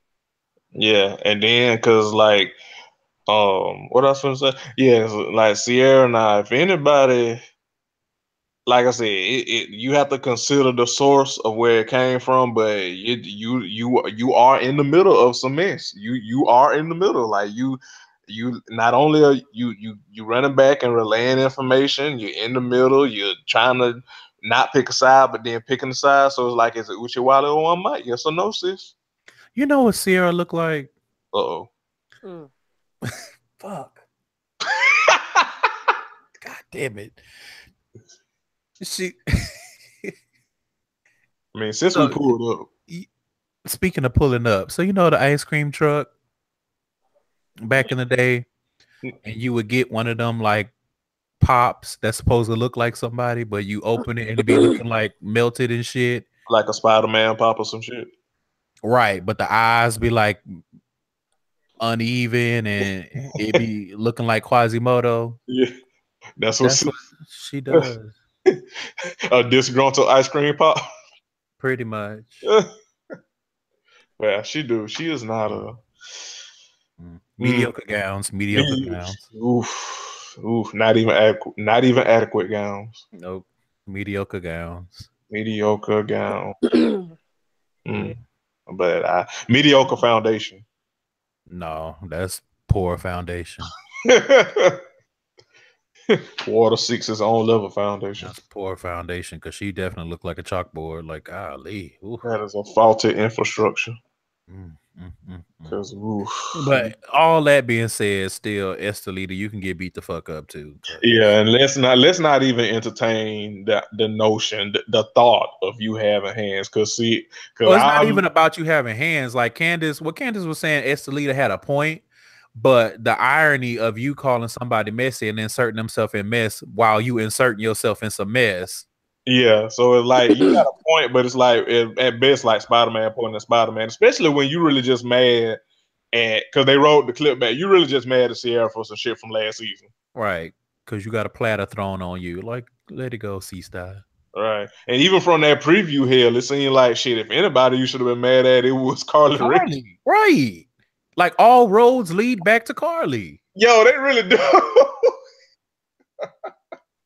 All mess stems from Carly Red. Damn near all the mess on the show. Damn near comes from Carly Red. So speaking of on the opposite spectrum, speaking of how to avoid mess, Mimi, bravo, Mimi. But I peeped it. It was Mimi and her girlfriend. They both were sitting there eating their food. Yeah. And I don't know how or why the fuck Mimi had a burrito in her confessional at the time, but I was hollering. I was like, so you just gonna sit there and eat your food at the ranch and in the confessional? Right, and not give two fucks. Just move. She just moved so smoothly out the damn way. She didn't make no fuss. She didn't even alert no. She was just, her entire just calmly slid to the left like it was in the cha-cha slide. Yeah, and she was like, I mean, it was bound to happen. A burrito legend. Yes. So I got to give Mimi her props because that was excellent. Because all the fuck we have been saying is that Mimi need to eat her goddamn food and start getting herself in mess. And what the fuck? So far, because we still got a lot more show, but so far, especially these last couple of weeks, Mimi has been doing it just that, just eating her goddamn food. Yep. And just unbothered as fuck. Just like when that shit popped off when they was at the table and Mimi didn't even flinch. Nope. Woo! So bravo, Mimi. Bravo. Mimi was like, I'm not gonna be in no mess. I got me a new love. And she got a sliver of it fucking with Stevie. And she was like, nope. Not going back to that shit. And Melissa. Listen, Melissa. Melissa showed up looking like somebody's teenage son, and I was like, "Girl, what are you going through?" I understand that you're not like a feminine lesbian, but she showed up looking like she was an extra in Roll Bounce. She looked like an extra on Roseanne. I'm like, why you look like this? the black friend on Roseanne. Right.